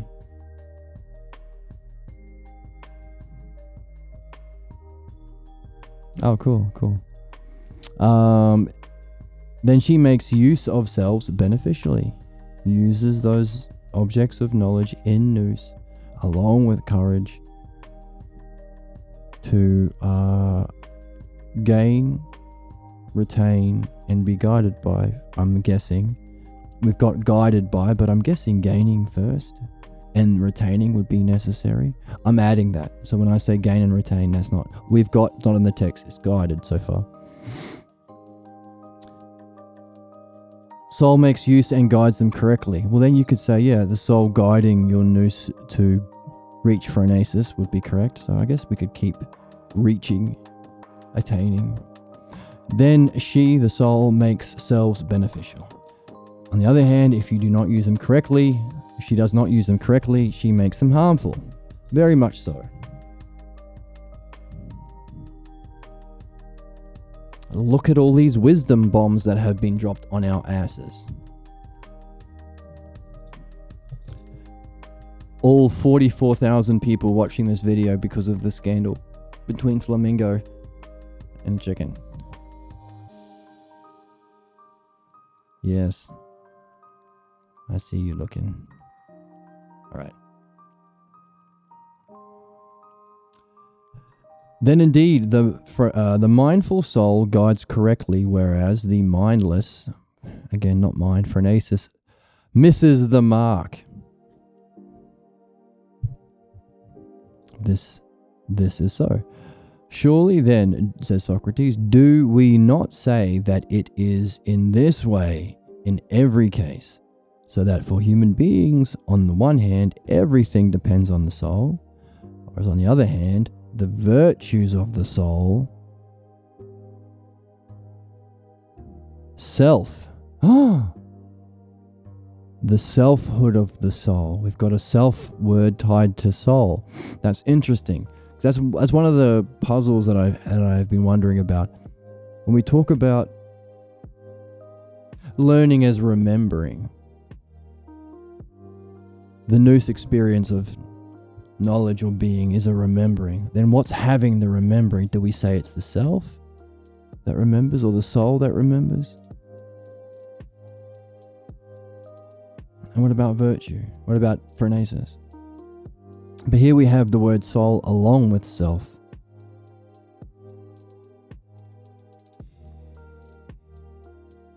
The highest, the immortal soul, the highest of the, because self is honorific, so the highest soul. Let's keep reading. For human beings, everything depends on the soul, right? Your soul is what leads you and your body and everything we do. But the virtues of the soul depend on mindfulness, if they intend to be good. Oh, so we've understood humanity. We often say, human conflict is a conflict of ideas, and then we can just say, so let's understand ideas, which are the right ones, which are the wrong ones. How do we move from one to the other? How do we facilitate that in others in the most fun, beneficial way? No need for death or starvation or anything negative.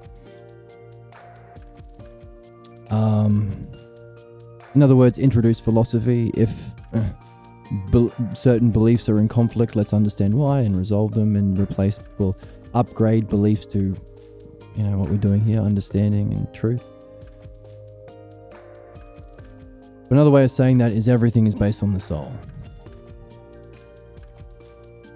We're playing out the implication of our soul in our life, as humanity is playing out the implications of the ways of being of Donald Trump and Elon Musk and capitalist souls and Rupert Murdoch and all of those specific souls. So what? Well, good souls are different from just souls. The virtue of the soul is dependent on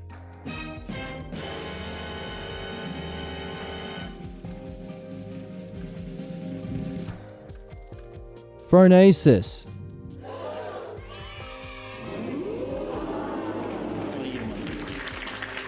Wow. What? Isn't that neat? Do you want a good world? Well, if everything for human beings is dependent on the soul, then we want the best souls in charge, always? Like as a law? Make it a constitution if you want. I don't know the difference between a law and a constitution, but it should be. Makes sense. Oh, and how do we know what are the good souls? Phronesis. The virtue of the soul is dependent on phronesis. Can we test it? Can we teach it? That's where we are. By this logos, that which, can we test for it? In other words, can we have it as a qualification? Souls that are intending to do good for humanity, education, justice, politics, spiritual guidance.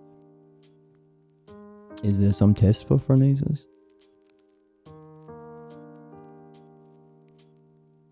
Can it be taught? Is it remembered? What is phronesis? That's the question.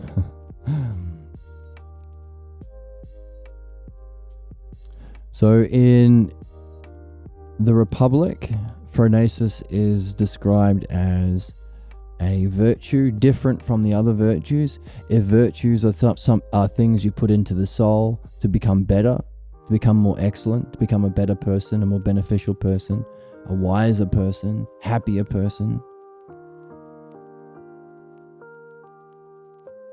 If that's the excellence that you seek, the excellence of your soul, what you're seeking is excellence or virtue. The virtues in the Republic are things that you put in through practice, this kind of reading, talking about it. We have basically 4: temperance, keeping your cool; courage, following the logos even if it doesn't feel true.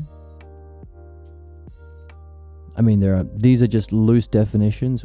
We should get into the Republic soon, where you can nail down your own definitions. Wisdom and justice. These are the 4 virtues. Now that training and discipline graduates into a 5th virtue called phronesis. That's different from the others because it's innate and it doesn't lose its power.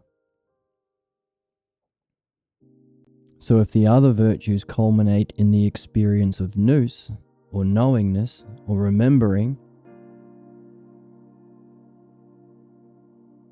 what we're reading here is, hey, those things are only being used well if all of those experiences of knowing, or nous, or ousia, are used to turn around and ask the question that leads you to phronesis, beyond even knowing.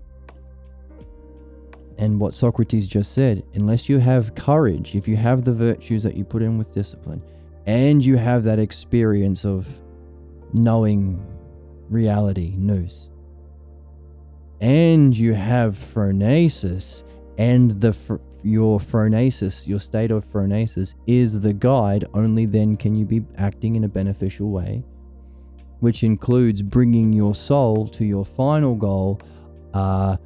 Everything that your soul has attempted or endured ends or culminates if you're guided in this way, the beneficial way. We also saw the word correct. The correct way, you will end up as a good daemon, or connected with the good daemon, or something to do with the good daemon. That's the highest state, and what we are seeing is what benefits and is our purpose. So we better figure out what the heck is phronesis, how do we get it, how do we maintain it, and how can we be guided by it for our own benefit and also to be of benefit in the world. Why not? So good question. Short answer, I have no idea, but it's very important to figure out. Good question. I'm with you.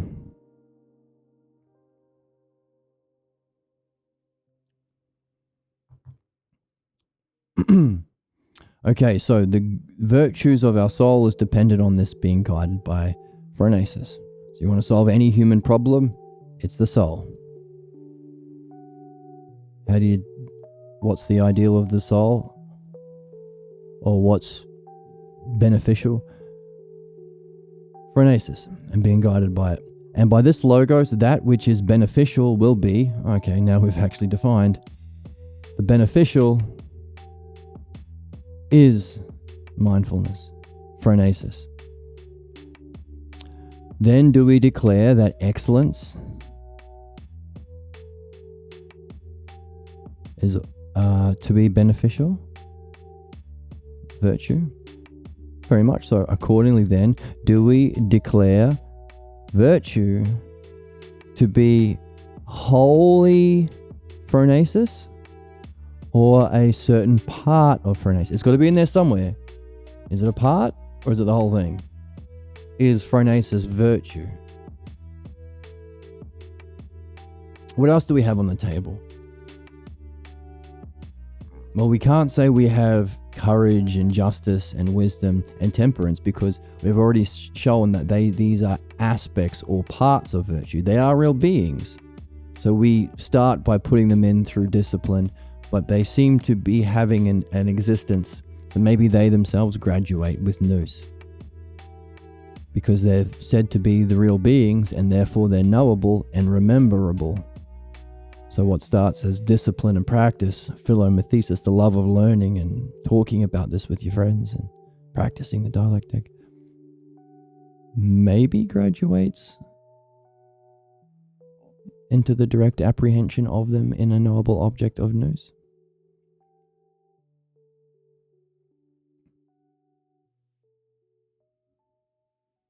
So we can't say those are virtue, they're parts. But we also have the idea of the dialectic. That seems to be a big one. Again, necessary for understanding, defining, communicating, spiritual initiation, it seems.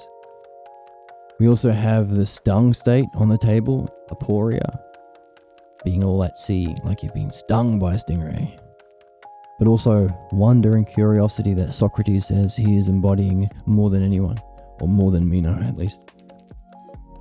Necessary for learning. And now we've got phronesis on the table. Maybe there are other ones that I'm missing. So, if the good has to point towards or be... if it involves phronesis, is it just phronesis or is it a part?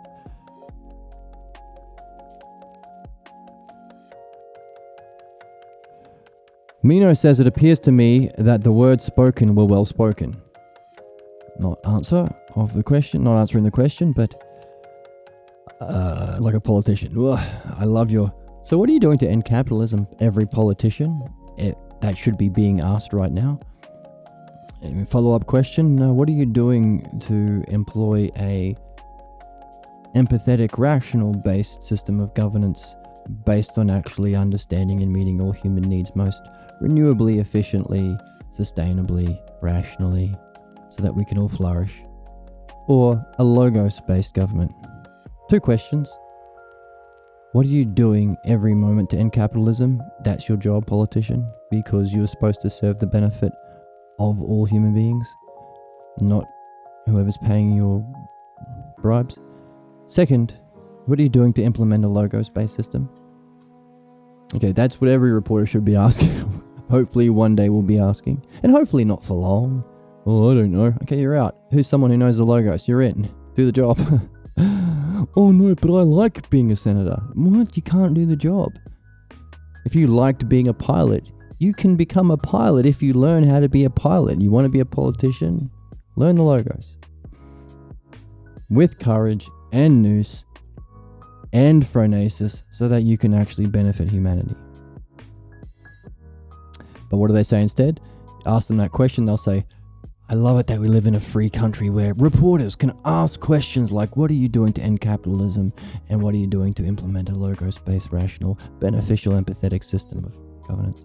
Reflecting the paradigm of truth, leading us to our purpose, this. Necessarily. They'll say, oh, great country that we live in, that you can ask these questions. Very well asked. Next question. That seems to be the ploy here. Oh, is virtue wholly phronesis or just have it as a part? Oh, great question, Sock. Oh, bang on question. Of all of the question askers I've met today, Socrates, you're up there as one of them. Amazing. Wow. Well said. Doesn't answer the question. Is it not so then that if it has to be in this way, that human beings cannot be good by nature? What? Okay, so we're a fair way into this episode of the podcast. Usually I want to stop about 2 hours in. I don't want to make them too long for people. I don't know how people are viewing these. Unless I'm asked to. I don't want to stop here though. We're getting into the juicy stuff. Human beings cannot be good by nature. It does not appear. What does that mean?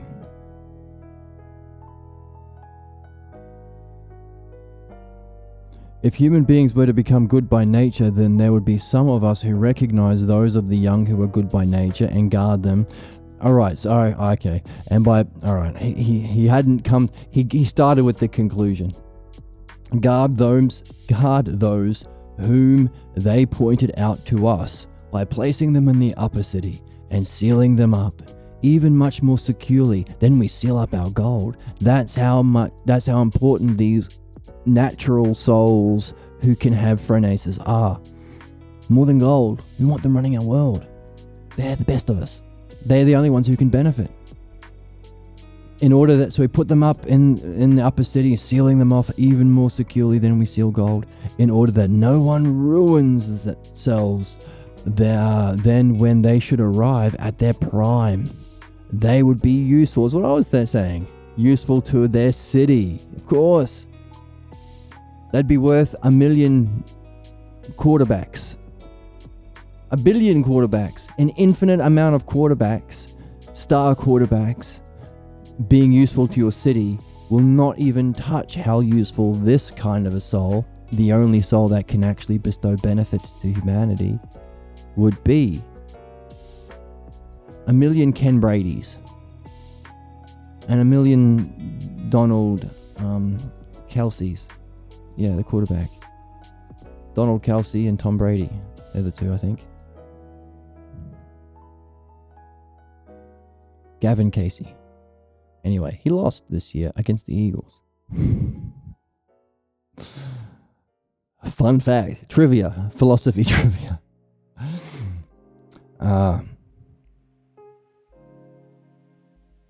That's how useful these sorts of people would be to the city. And if there was anyone who recognizes this nature of goodness, they would be, hey, everyone, pay attention to this.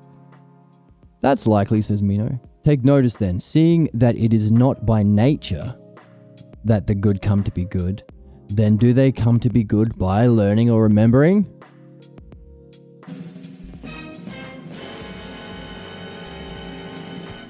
Meno says, it already appears to me to be necessary, O Socrates, and it is clear, according to the hypothesis, that if indeed excellence is knowledge, another 30 minutes please.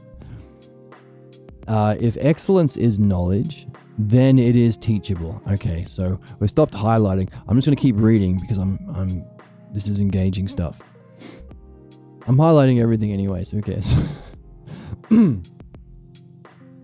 It's not by nature. That'd be gold in the safes and the Warner Brothers water towers. They'd be locked up there because they're so valuable. That doesn't happen. Therefore, we become good by learning.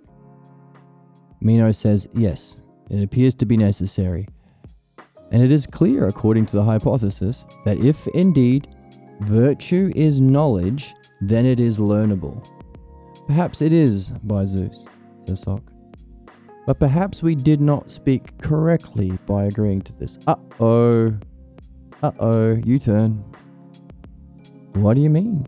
And it is most certainly did appear just now that we spoke correctly, says Meno. But self must not only just now appear to be spoken correctly. Finally, he's been using appearance for 31 pages. And we've been chuckling to ourselves. Ha ha ha ha. Meno only says, oh, it appears. Because he's in the world of appearance. He doesn't know dianoia, dialectic logos. Doesn't know nous. These are all the things beyond appearances. Doesn't know phronesis. Ha ha ha. Finally, Soc's calling him out. Hey, it's not just appearing. Where is it? This is why I highlight everything. Not that we just appear to speak correctly, but both in the present time, okay, so right now, and some kind of learning that can last within our soul for the time to come. This is the maintaining or learning that persists. If there is going to be healthy, anything sound or healthy about self. So we don't just want to be correct. Again, what do we just define as correct? Guiding yourself from phronesis, using as best you can courage and nous to that end, which culminates in a eudaimonia kind of happiness, but also good daemon state of being, which can come about by learning, it seems. So we remember nous as perhaps we remember phronesis. Oh, and we have to have it now and in the future if it's going to be healthy. It can't just be a flash in the pan, a warm bath, as they say. What now then, says Meno? What are you seeing that makes self disagreeable and makes you distrust that virtue is not knowledge? Here we go. This is the other ace in the hole. We thought, hey, back here. Of course this is crazy. Why would there be good things that, whoops. This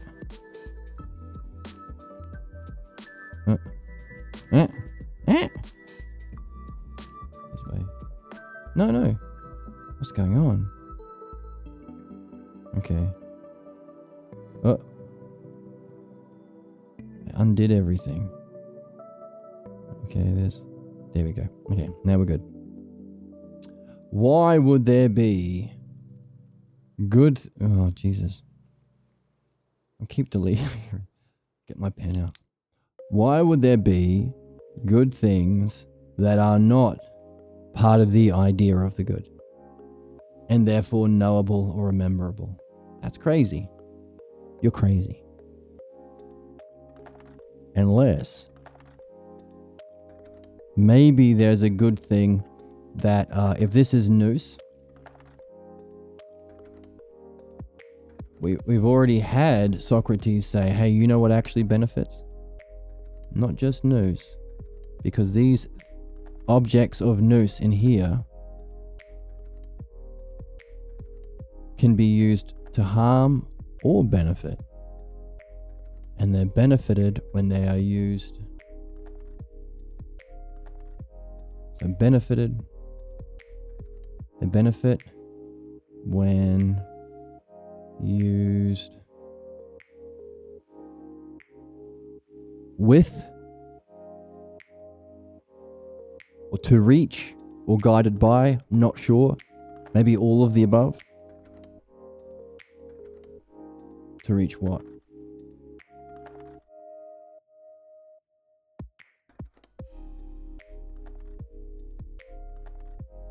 Phronesis.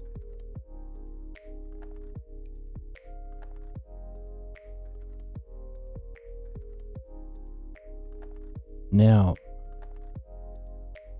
is this good?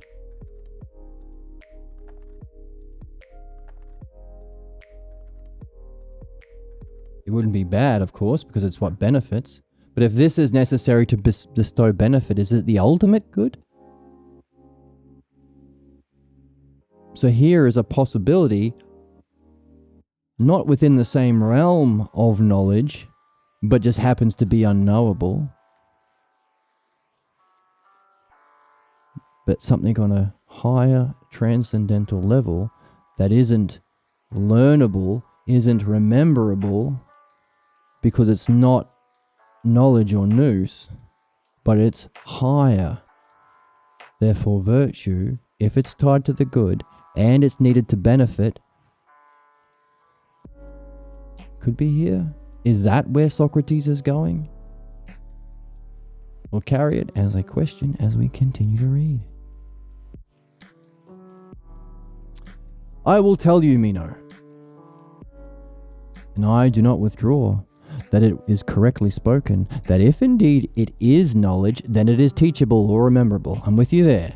All the way, 100%, me and you to the moon. If it's an object of knowledge, if it is knowledge, it's rememberable. But consider whether it is reasonable to you that I appear to distrust that it's what? That it's not knowledge. Oh my God, there's 500 goddamn negatives in that sentence.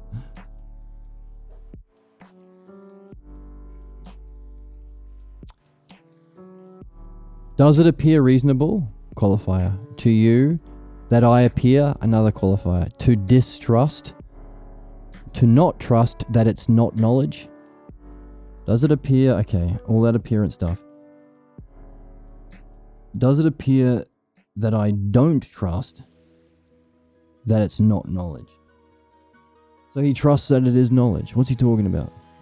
For tell me this, if in the case not only of virtue, but of anything that is teachable, is it not necessary that there be both those who teach and those who learn of self, of it, of the thing, of virtue, of the oneself? Remember, 3 levels here at least that you can read. So if it is teachable, that would be, hey, if you could teach shoe cobbling, there'll be cobblers and there'll be cobbling apprentices. It appears to Meno to be the case. Is it not so, in turn, that the opposite must be the case? For we would likely infer correctly by inferring that self is not teachable, of which there are neither teachers or learners. I don't like this. Because in the Republic, there is solid geometry, which is a kind of charm. Kind of charm that gets you 44... No, I won't go there yet. There's a kind of charm that comes from phronesis, or justice, or the dialectician. I think phronesis. From the oneself. But we're not going to even talk about solid geometry, says Socrates, because cities don't hold this in higher esteem. There aren't teachers, there aren't students, so why should we even talk about the natural charm that remains within philosophy, despite how unpopular it is? So hey, maybe there's just no teachers or learners because culture is bad. Oh, and our author is saying, hey, by the way, both Protagoras and Gorgias, the teacher of Meno, were self-professed teachers of virtue. That's what it said on their business card, or the ancient Greek equivalent. Their business tablet. Stone tablet, not swiping. That they teach virtue. And here is Socrates putting forward the idea that there aren't any teachers of virtue. Meno says this is so, but does it appear to you that there are no teachers of virtue? Socrates says, I am constantly searching to see if there might be some teachers of self. But even though I am doing everything I can, I am not able to find any. And yet, I indeed share this search with many, and especially of those whom I think would be the most experienced of this reality. Oh, brilliant. This is freaking brilliant. Freaking brilliant. I'm out of coffee. That's not brilliant, but this is. Socrates is actively, so we've talked about being stung, and Socrates says, I am stung. What's the difference? Well, Meno doesn't like being stung, not knowing, being confused and puzzled, and intensely focused on that thing, genuinely, authentically himself, and authentically puzzled about certain things. So Socrates is following up that aporia, puzzlement, with doing everything he can to find teachers of virtue, probably among other things, to find teachers. And he's especially looking to people who he thinks might have more experience of reality, nous, that which is knowable. People who have decided that there is no knowable realm, or there is no such thing as knowledge, or we are just stardust and everything is just chemicals and there's no meaning. Those people are not worth talking to. Not for Socrates. He's seen through that stuff already. He wants to know about reality. He knows it's there. Of course it's there. Everything in philosophy and in experiences of nous and dianoia. So it has to be. And you prove it for yourself.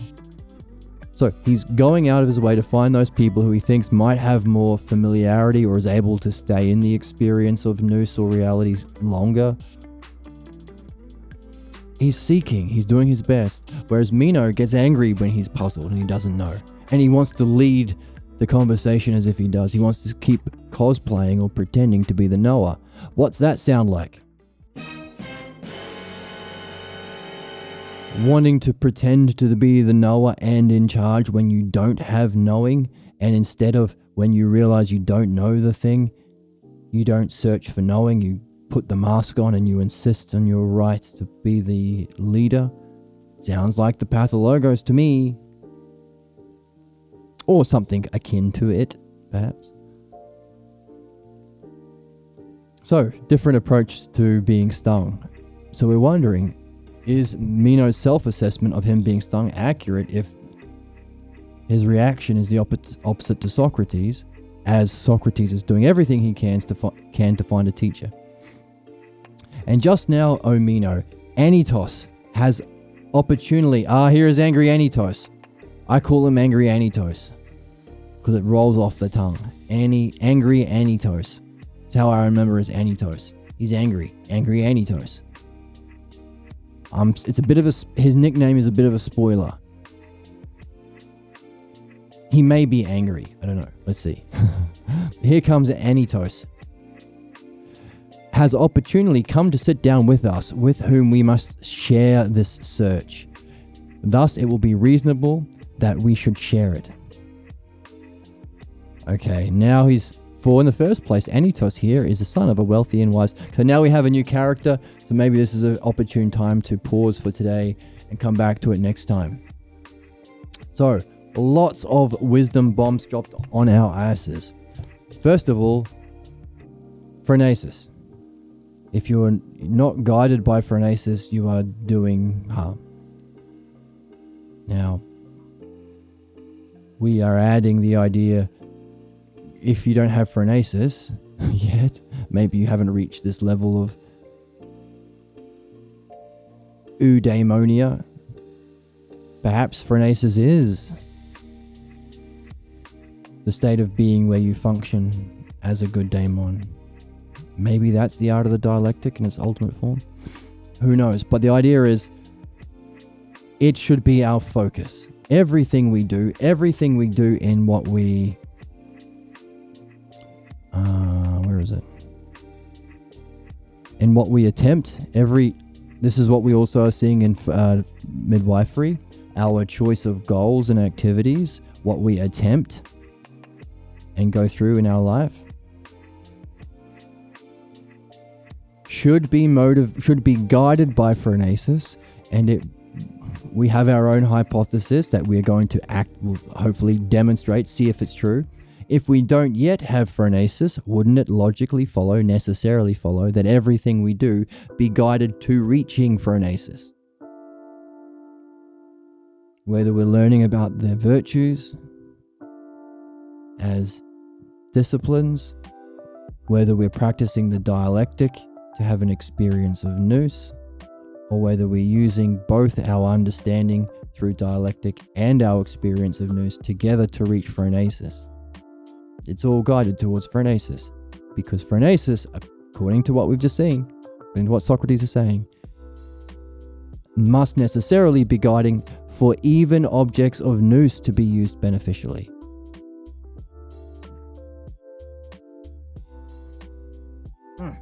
So back. So go out and go down to your local Zen center or ashram or Buddhist hall and make this case to them. Say, hey, by the way, I know you guys have been having these different experiences of ultimate reality, maybe the brilliant light of being, something like that, right? That's not good enough.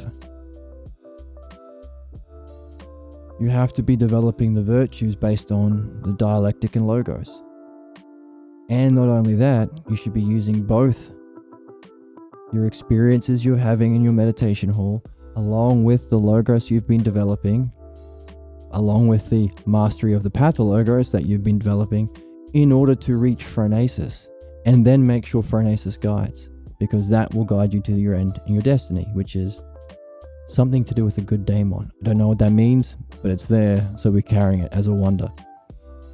Something to be an aporia about. And go out and seek these people to ask these questions too. Like I talk about going down to your Zen center and ashram and stuff, just like Socrates is talking about. I look for those people who are more likely to have had this experience, who are most experienced in this reality. And maybe it's not those people.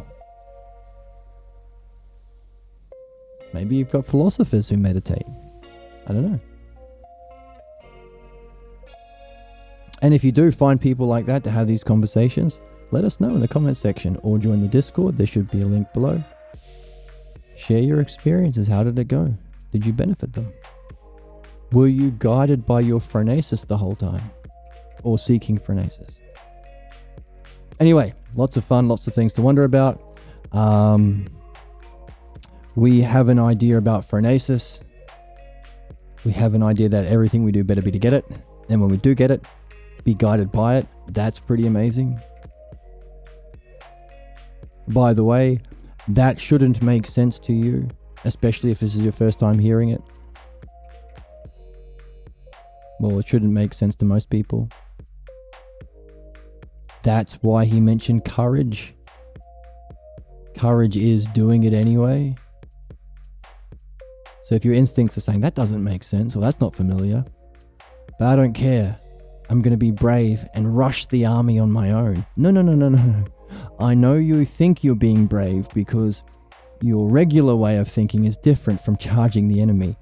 But if it's not informed well, that's just being brash. That which informs us is the logos.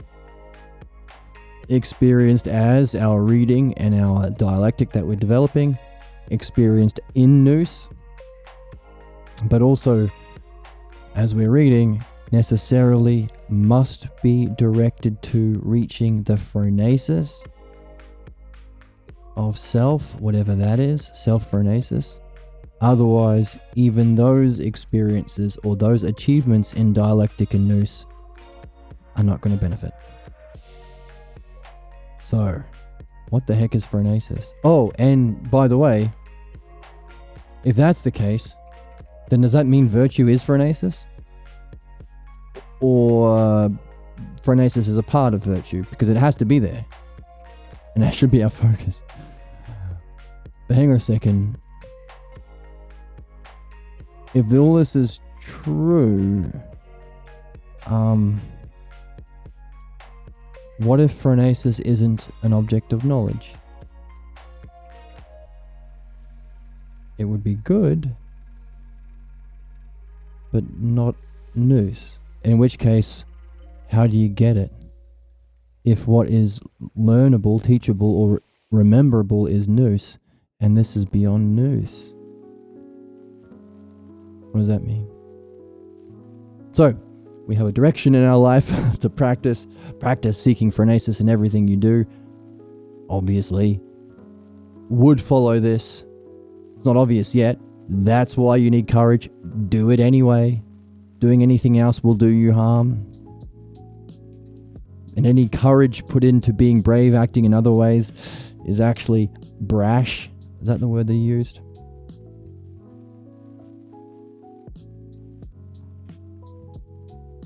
Harmful, yes, rash, audacious. Oof, don't do that. So, be as brave as you can to seek phronesis. Share it with us in the community, your experiences, your insights, what worked, what didn't. But to reach phronesis and be guided by it necessarily. And as we do that, we can wonder, Is there more to virtue than just that?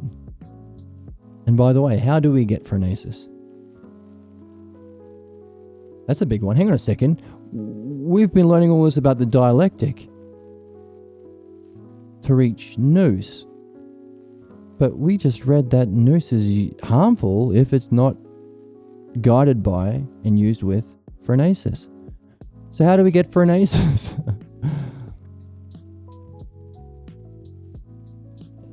Socrates is saying, hey, maybe phronesis isn't knowledge and therefore is not rememberable. How do we get it? Because we need it necessarily and to be guided by it. Oh, and by the way, that's not the end. Having phronesis isn't the end. After you're guided by it, it will draw you, it will guide you to your purpose, your end. It ends in the state of the eudaimonia.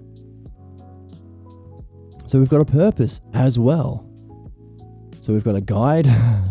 We've got instructions on what the guide should be. We've got an end. We've got a brief description of what that end is like. We've got lots of other clues around it.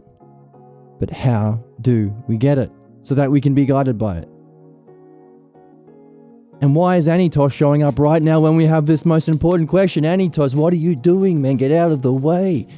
We're right where we need to be. Anitos. My animals are freaking out on the table here. They can't believe it. Look at them go. They're freaking out. They don't know what to do. They were right close to figuring out the purpose, what we should be doing with each moment to reach this phronesis and then be guided by it so we can reach the eudaimonia. How do we get this phronesis? They're freaking out. They're freaking out.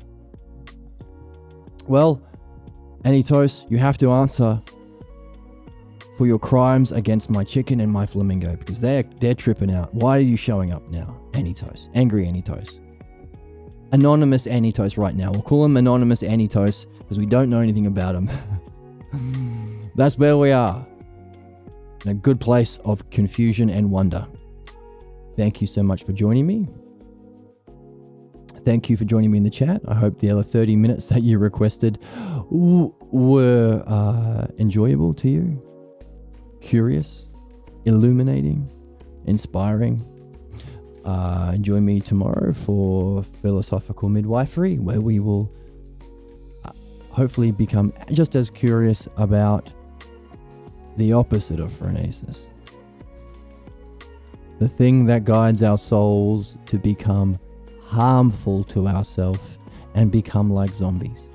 How do we recognize our particular false belief of the self and the accompanying state of being that we don't even know we have? Well, maybe we know we have it, but we don't know its cause. How do we understand it sufficiently to become free from it? So we can get back to this, reaching phronesis. That's tomorrow. That's midwifery. I hope to see you then. Once again, there's a link to the text below that's free, and you can join the Discord if you like. And subscribe and follow on Twitter and YouTube if you want to join in the live stream. And I'll see you tomorrow. Music. And dancing.